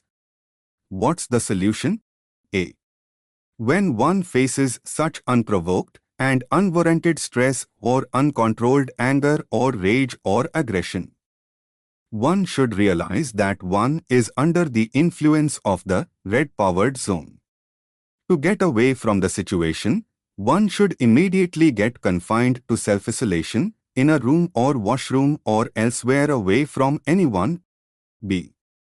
The likely victim in the vicinity should realize the situation and get away from the scene immediately. C. Another solution is to switch the topic of conversation or change the scene by diverting the attention to somewhere else and breaking the flow of anger. But the best solution is to quit the scene immediately. D. The likely victim, which could be, many times, spouse or children, should not try to counter or argue or even attempt to justify. It could probably lead to serious consequences, even leading to attack, injury or even murder. E. The conclusive moral is, to both the aggressor and the likely victim, to simply get away and quit the scene or get into self-isolation or the restroom or move away and out of the place. And do not return until the matter is cooled off and the normalcy attained. How long will this aggressive situation continue? This RPZ may last for up to 30 minutes or in certain extreme cases go on for a maximum of 2 hours. Try to understand and recognize this cause as and when it is happening. But it's important to save yourself from this devilish red-powered zone wherein negative reactions happen within us and through us during this small window period of 15 minutes to 120 minutes. Sometimes a person starts getting a strong feeling of sleepiness in the middle of a conversation. However, if the terrestrial data download is bulky but is not at the SHS downloading speed, then one may feel tense, have a headache, feel tiresome or yawn excessively, and sleepiness may be experienced even during conversation or sitting across. NB. For brevity and ease of understanding, we shall call this known as HS downloading speed from the terrestrial system an orange-powered zone, OPZ, B. Although the OPZ, orange-powered zone, is a less severe scenario and less dangerous than the red-powered zone, it is nevertheless suggested to take a break, leave the area for a while and rest in a quiet spot. Some appropriate medication may be consumed to treat headaches. But the majority of the time, resting is the best course of action. How often does this uncontrolled RPZ occur or happen? A. The transfer of terrestrial data to a human and from a human to the terrestrial system occurs regularly in a normal quantum every day during sleep and rest hours. Data occasionally also makes its way into our dreams. NB. For brevity and ease of understanding, we shall call this normal downloading speed from the terrestrial system a green-powered zone, GPZ. B. Dreams take place in the GPZ, green-powered zone. During the REM, rapid eye movement, stage of our deep slumber, these dreams occur. Dreams might be ambiguous or unimportant, instructive, or they can offer hints about a problem or an unresolved issue. C. Sleeping for 6 to 7 hours every night is crucial for this reason. When one does not obtain the recommended amount of sleep, one feels unpleasant and distressed because major terrestrial data transfer occurs while one is awake and one may feel drowsy during that time. D. After the exchange of terrestrial data communication, terrestrial data received and transmitted, is over, thinking and human logic return to normal and one is left wondering why they acted so rudely, violently or aggressively. In this RPZ frame of mind, the majority of murders, violent incidents and domestic violence occur. Part 3, Third Law of TNS. When one is experiencing happiness, satisfaction, pleasure, contentment, success, profit, etc., the terrestrial system is rightfully accepting and acknowledging that performance. The opposite is also true. When one is feeling unhappy, downcast, disappointed, dejected, guilty, despondent, crestfallen, failure, losses, etc., the terrestrial system is instigating a flawed and incorrect performance. What does it mean by satisfaction, happiness, delight and pleasure? A. The widely understood meanings of these words could be seen in a dictionary or on Google. Here I shall simply go into interpreting these from the Astrogenesis point of view. B. In the gradation of liking and appreciating something, the first base level is that we say, okay, followed by satisfaction, happiness and delight, and the highest being pleasure. C. Let's take some examples to understand the significance. 1. When we go to a decent buffet spread, there is a choice of 3 soups, 5 salad dishes, 10 dishes for the main meal and 6 dessert options. 2. All meal items have been prepared by a professional chef and his team to be savory and delectable. 3. What is its taste, and is the food delicious? Although both of these words seem to be the same, from the perspective of astrogenesis, they are distinct. 4. The tongue includes built-in sensors that allow it to detect food flavor. As a result, everyone experiences the flavors of a sweet or salty dish differently. Everyone experiences spicy food as spicy, and everyone enjoys a fantastic non-vegetarian dish. 5. A human body's internal system has customized programming for a typical nature-induced internal activity and so also for some external body activities like, for example, an athlete, farmer, a growing teenager or a pregnant woman or others, who consume nutrients like proteins, carbohydrates, minerals, metals, chemicals and others. 6. Whatever nutrients the body's internal system needs for it to sustain, it demands from the concerned person, i.e., the pilot of the external body system. For example, if the internal body system has an iron deficiency, it shall program a taste in the mind for those vegetables, fruits and non-veg items which are rich in iron content, such as spinach, broccoli, beans, dark leafy greens, potatoes, cabbage, tomatoes, etc. 7. As a result, when visiting the buffet counters, one yearns for and selects only those food items on the plate whose flavor is known and which they prefer. 8. When one consumes food that tastes good and that they love eating, they are doing so because that food will refill all the missing vitamins, minerals, metals and chemicals that have been lost through urination, perspiration or stool. When do we enjoy a certain food? The sensors on our tongues taste all the nutrients in the food when we eat. One appreciates the meal, which to these individuals tastes incredibly great if the taste corresponds with the taste preferences that have been encoded in the mind by the internal nervous system of the laws of terrestrial nature system body. However, the same dish cannot taste good to someone else, since it does not go well with their pre-programmed palate. Let's take an example of the food a pregnant lady prefers. A. Today, more people are aware of the sources of calcium and vitamin D. For example, pregnant women should consume at least 1,000 to 1,300 milligrams of calcium daily.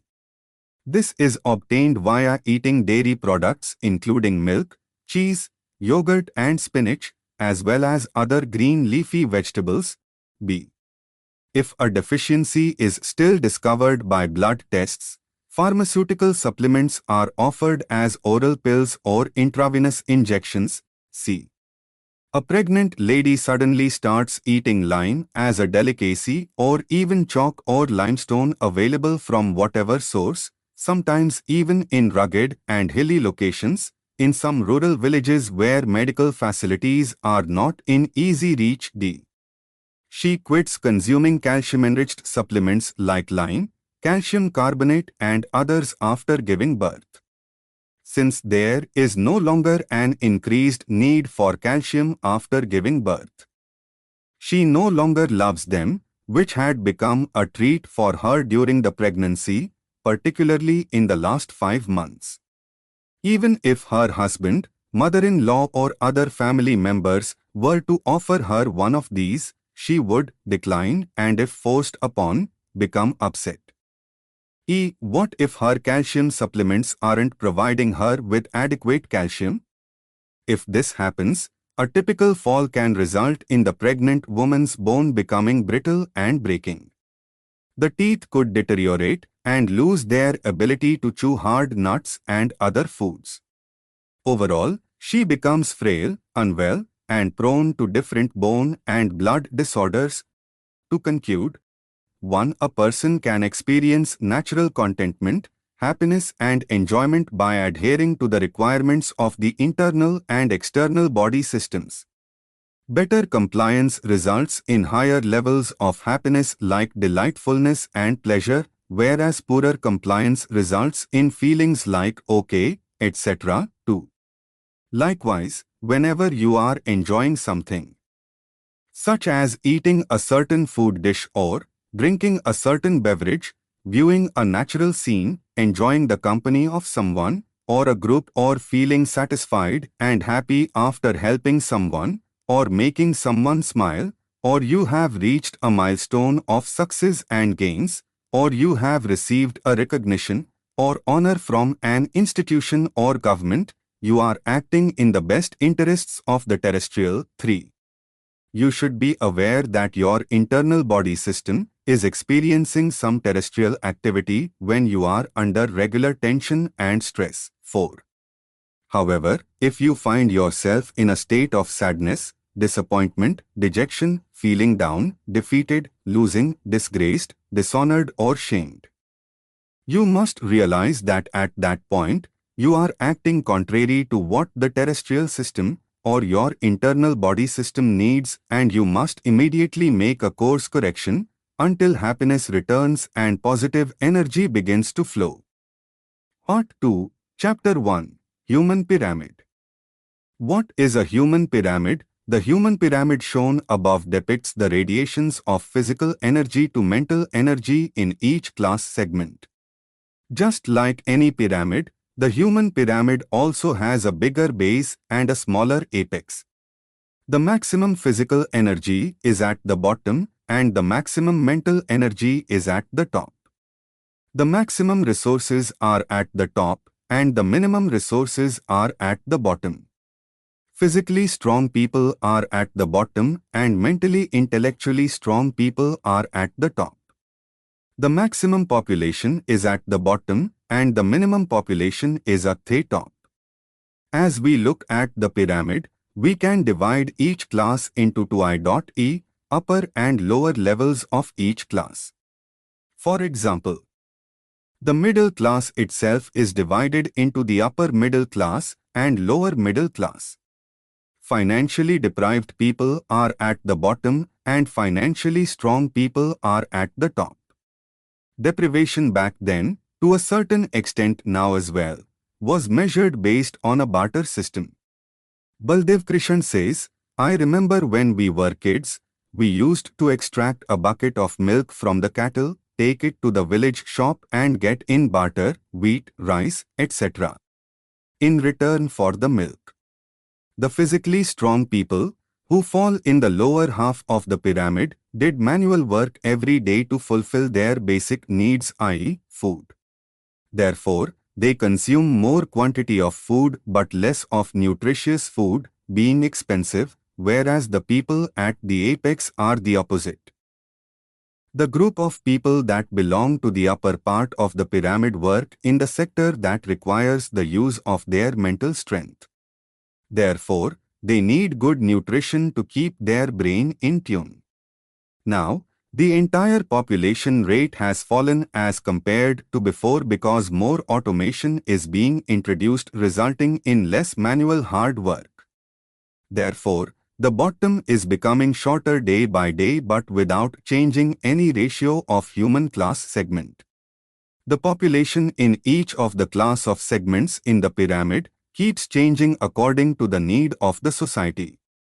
Accordingly, the nature system inspires persons to be engineers, doctors, politicians, skilled, unskilled laborers, actors, singers, musicians, dancers, criminals and others. Part 2, Chapter 2, The Laws of Universe. Apart from the laws of TNS, Baldevkrishan is also engaged in an extensive study on a project titled Laws of Universe. The universe is alive and working according to several fundamental laws. These rules include everything from science in all fields to life in all its manifestations, governance in all events, conservation in all its facets and more. We will be sharing the primary law from this research study and his views on it. What is the law? Natural governance, comrades, dissenters and neutrals, CDN form the basis of the fundamental law of natural governance for living bodies. Can you please explain this law in detail? I interpret this law in terms of people rather than the 9 million different species and populations that make up all of living bodies. The universe's star systems, galaxies, clusters, constellations and all other celestial bodies in space are also subject to this law. According to this law, the natural governance of a human partnership to advance an objective occurs through a group of persons comprising comrades, their equally powerful dissenters and neutrals, wherein all the stakeholders intend to advance it in the best interest of the objective. An objective may be a business, an activity, an event or something else. This is the fundamental universal law of natural governance, which is applied everywhere we look to accomplish goals by groups of people or living things, including celestial activity in the living universe. This law is universal because it applies to all living things, including humans. For example, we can observe this law in electricity, where there are 3 lines of equal strength, a positive, a negative and a neutral line, I. If the positive line is say 230 volts, Then the negative line is also 230 volts and the neutral is also sufficient to conduct the 230 volt charges to the earth. The same is true for chemicals, chemical processes and electrical charges. Also the positive celestial bodies, negative celestial bodies and neutral celestial bodies exist even in space. We shall share information about it in our subsequent book series. Can you give us some examples of the law of natural governance, the law of universe and its application? 1. The family, which is the fundamental unit of the human population, is also subject to this law of natural governance. The head of the family, which is usually the man, and herein we assume it, the partner is the spouse, we will assume that she is the wife, and should be an equal, but opposing, dissenter, in views and opinion, whereas the children are the neutrals, but both, the spouses, are mutual dissenters and they both express their views in the best interest of the family, but from their point of view too. When children of the same family reach adulthood and become dissenting opponents, the father becomes a comrade and the mother takes on a neutral stance or vice versa, but where children dissent among themselves, the mother and father become neutral. 3. In a large-scale simulation of a government that is accountable to the parliament, we see how the law of natural governance operates. Here, we see the CDN model put into action, with a ruling party and an opposition party, each with its allies and supporters, on matters of national importance. The whole ruling party clashes with the dissenting opposition party's members. After heated debate over the advantages and disadvantages, the good is seized upon to include certain proposals and the bill is ultimately approved. 4. The opposition's task is to point out the shortcomings and flaws in the laws that the ruling party has proposed. Then there are the neutrals, who are on the fence and will budge in response to circumstances or opportunities. However, they are all proposing and disagreeing to work together for the sake of the country and the general public, who will ultimately benefit. 5. All levels, including international, national, state, city, local ward and even the cooperative housing society where one dwells, can use the same or a similar CDN model with some local improvisations. At the levels of business associations, cultural associations and political internal party structures, the law of natural governance is equally relevant. 6. Dissidents and opponents in social organizations also become adversaries, hostile people or enemies. Siblings and cousins may develop enmities and leave the family to live separately. 7. On a global scale, there are 200 countries, or nations or sovereign states, governing a combined population of 8 billion people, even if there is no single ruler. 8. However, there are groups of nations that create practical alliances to safeguard and advance their interests, like the UN, NATO, SAARC, ASEAN, G8, G20 BRICS Group, Quad Group and others. As we saw in World War II, two coalitions were waging the conflict: the Allies, which included France, Great Britain, the United States, the Soviet Union, and, to a lesser extent, China, and the Axis forces, which included Germany, Italy, and Japan. The remaining nations acted neutral. 9. As America became a superpower, it was also evident that Russia was equally powerful and America's adversary. Technology, automation, robotics, space, military warfare, nuclear technology and other things must all be fought against. Each of these nations has its allies and friendly nations. Now that America has made great strides in military and technology, Russia has also developed significantly to reach the status of equal and opposite, which is also known as a Cold War between the United States and Russia. Thus this grouping satisfies the law of two equal and opposite groups and others remaining neutral. She China has recently made a comeback to balance off the development and technological advancement of Europe. India is expanding to balance out the rest of Asia, i.e. Asia minus Russia, China. Thus, the nature system maintains the fundamental universal law of natural governance at all levels from the micro to the macro level, as it's a natural management process. If an equal and opposite are not developed for a progressive one, the one-sided activity would occur like an autocratic state, leading to imbalances in the global order. The law of natural governance requires that this condition not be in the system's best interests. Equals and dissenting opposites are produced. Related to this law, we asked Baldevkrishan a set of questions and his perspective as follows. 12. In a political system, where the dissenting opposition is not equal in strength to the ruler or the ruling party, the third force leaders get created from among the neutral public to make an effective opposition, which could enter in the form of a revolution, civil war or a revolt, or create the activists or the terrorists to set the balance of an opposition ruler equal strength to comply with the law of natural governance. Similarly, in a family where the wife is not an equal opposition force, the extramarital partner enters the arena to fill the vacuum. FAQs. Question 1. How does the law of natural governance influence a family? Answer. According to the law of natural governance, in a united family of a husband, wife and say 2 children, the spouses ought to be equal to each other in all respects, social and monetary status, family traditions and others. Only then can they be the dissenting opposites. However, both have different points of view. The total pros and cons of the situation get scanned and come forth. Hence, a proper and appropriate decision can be taken in a given situation because both spouses are dedicated to the family and have a family interest in mind as their utmost priority. In such a situation, the best of both opinions become the ultimate decision, which is in the overall interest of the family.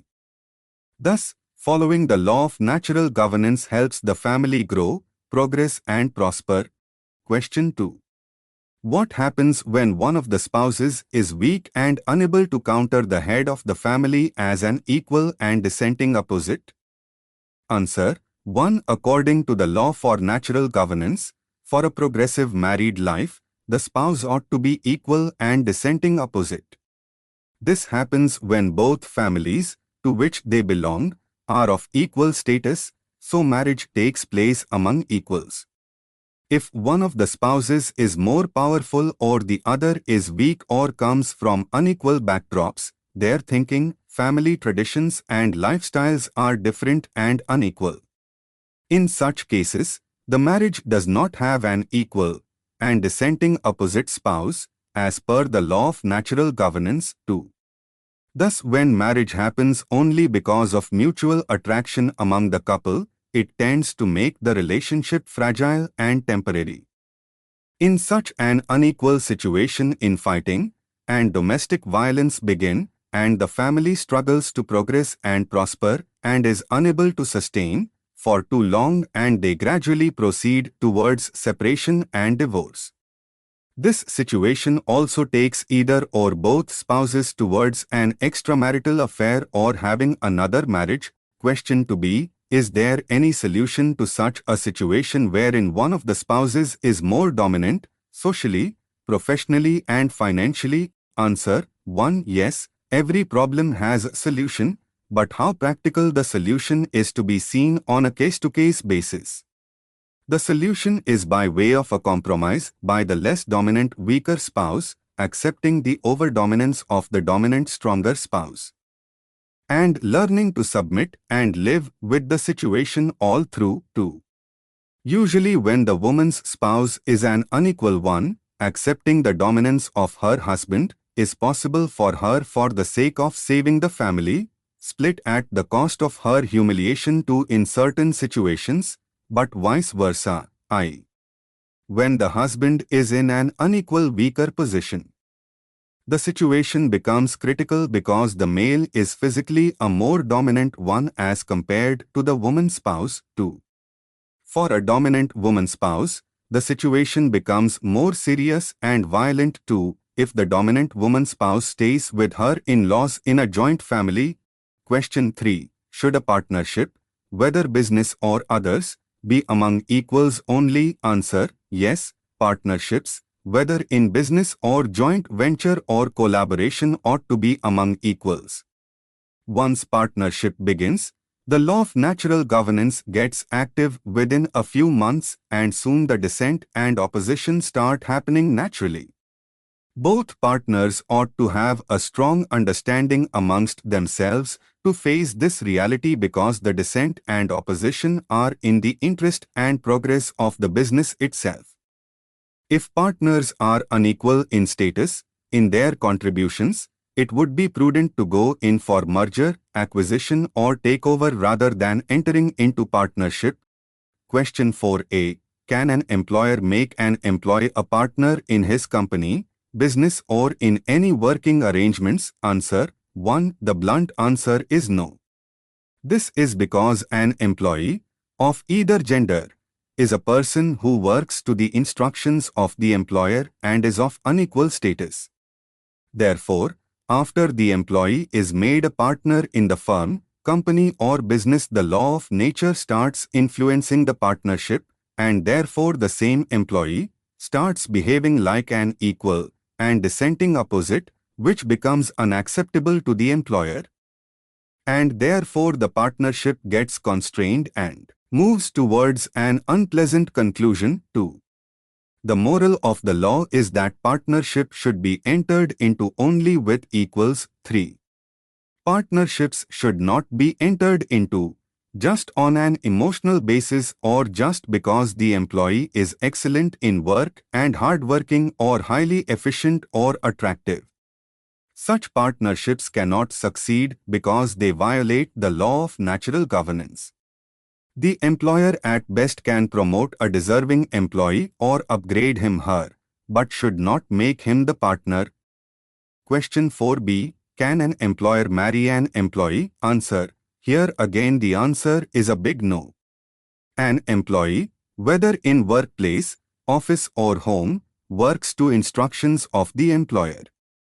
Hence, howsoever smart or attractive the employee may be, is of an unequal status to that of the employer. One would commit a big blunder if such a marriage is solemnized.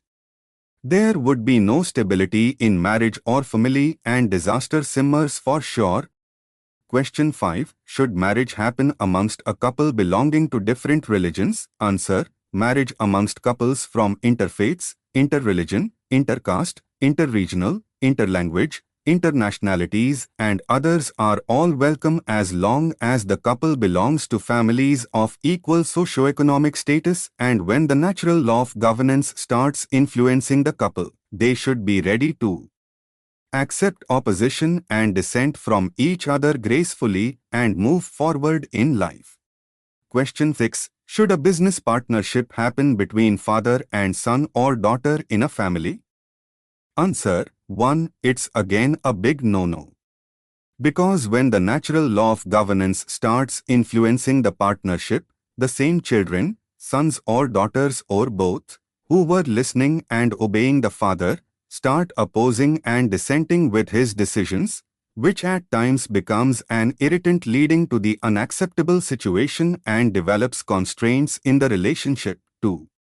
However, if the father vacates the centric command position and allows the children to independently run the business, then the father can still head the business as a sleeping partner or non-executive head or as chairman emeritus. 3. If the father does not wish to vacate the centric command and control of his business, then he should offer an independent territory or an independent part of the business or encourage the son to initiate a new enterprise with financial help from parents without involving directly into the day-to-day affairs of that business. Question 7. Can a great friend be taken as a partner? Answer: 1. First of all, we ought to understand who is a friend. A friend is a person who is equal to you in status and appreciative of what you do, likes you as you are, and has a bond of mutual affection, respect and regard for each other too. In this situation, a friend fails the requirement of the partnership as needed in the law of natural governance, wherein the partner also becomes a dissenting opposition, critical and arguing, which is contrary to the tenets of a good friend and friendship. Thus, partnership between friends would be fragile and not workable for sure, even if they are equal in their socio-economic techno-professional status. Question 8. Can a good and trusted and loyal friend be proposed to for a love marriage? Answer: 1. Whether business partnership or life partnership, spouse, the law of natural governance when gets active shall turn the same friend into a critic, dissenter, in opposition, even though it may be in the best interest of the family. This new avatar of the friend becomes unacceptable and leads to tiffs, confrontation, domestic violence and eventually leading to separation too.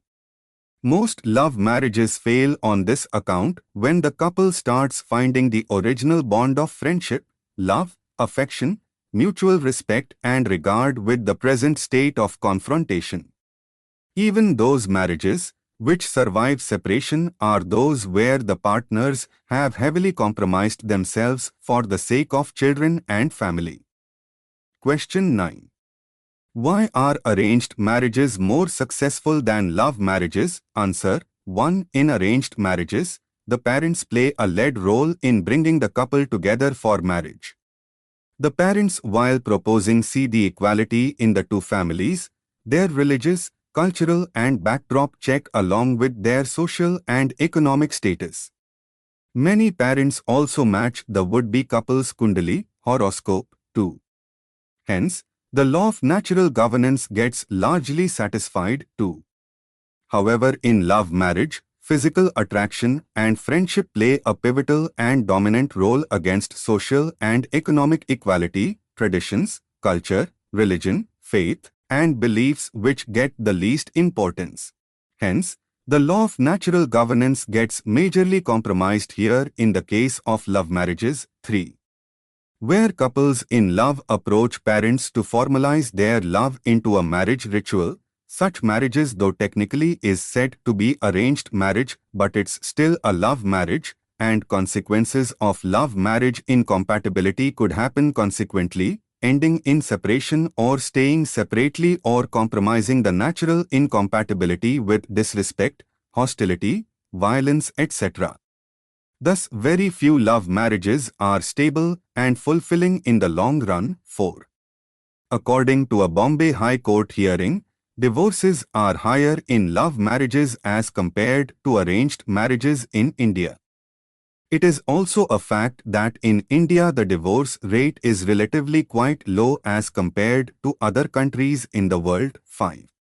On Google search for information on love marriages, there is a lot of matter available on the scary situation covering discontent, domestic violence, couples staying separately and legal divorces.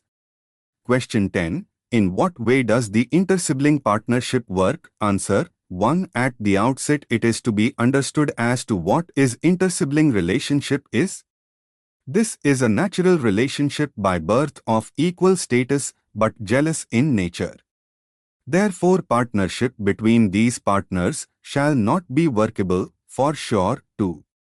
The only way it can work is when one brother helps the other brother or sister or cousins financially or invest in the equity only or provides infrastructure support, but does not interfere in the siblings' direct conduct, management and affairs of the siblings' enterprise. 3. The supporting or promoting sibling may ask for, if necessary, a small amount of percentage of business turnover or a fixed amount in that supported venture, but if the sibling is unwilling to pay it, the supporting sibling should be able to forego it and be able to sacrifice it, otherwise the fights and arguments shall begin leading to an unpleasant ending. Baldevkrishan Sharma's answers to the questions above reflect his views on how natural governance can help you determine what is right and what might be wrong. His responses are supported by the years of research he has conducted, which is how he arrived at his conclusions. What next? The upcoming book is going to be really exciting and an eye-opener on a lot of fascinating questions. What needs of the universe and extraterrestrial life do humans fulfill? What tasks do people perform on a daily basis? And how are these translated to meet the requirements of the extraterrestrial system? On a scientific foundation, the model of human actions and various unexplained events witnessed on Earth are explained. For instance, do we breathe pure oxygen, or do we unknowingly breathe something else that gives us energy? This fascinating experiment reveals mysteries that we were unaware of. Does it provide answers to intriguing concerns about the origins of vegetarianism, non-vegetarianism, and veganism in humans? About life, in this section, we'll define life in the context of two distinct, widely held beliefs, terrestrial and extraterrestrial. Answers to pertinent but profound queries like, is life on Earth's surface different from aquatic life, life in the air, or life in space? Which life began its existence first? Does life solely exist on Earth, or does it also exist elsewhere in the universe? How do we spot it? There are many other probing questions that the Astrogenesis model answers on a scientific platform. A few such questions are, why is the gender ratio of male and female unequal at birth? Why do fatal accidents, murders, and violent suicides happen? Why do Adivasi tribes live in remote jungles or even remote mountains for generations? What is the theory of human creation in different regions of the world? Why have there been conflicts and wars since the beginning of human history? There are many more questions, but one of the most important research topics is what do the extraterrestrial system and its cosmic masters may be drawing through humans? After the foregoing treatise, we will discuss astrophysics and cosmology and their provocative theories, dispelling misconceptions and hypotheses about the structure of the universe and its function that have been developed in these fields. Scientists will conduct experiments over time to demonstrate the accuracy of the Astrogenesis model. Yes, your wait for the next edition shall be worthwhile.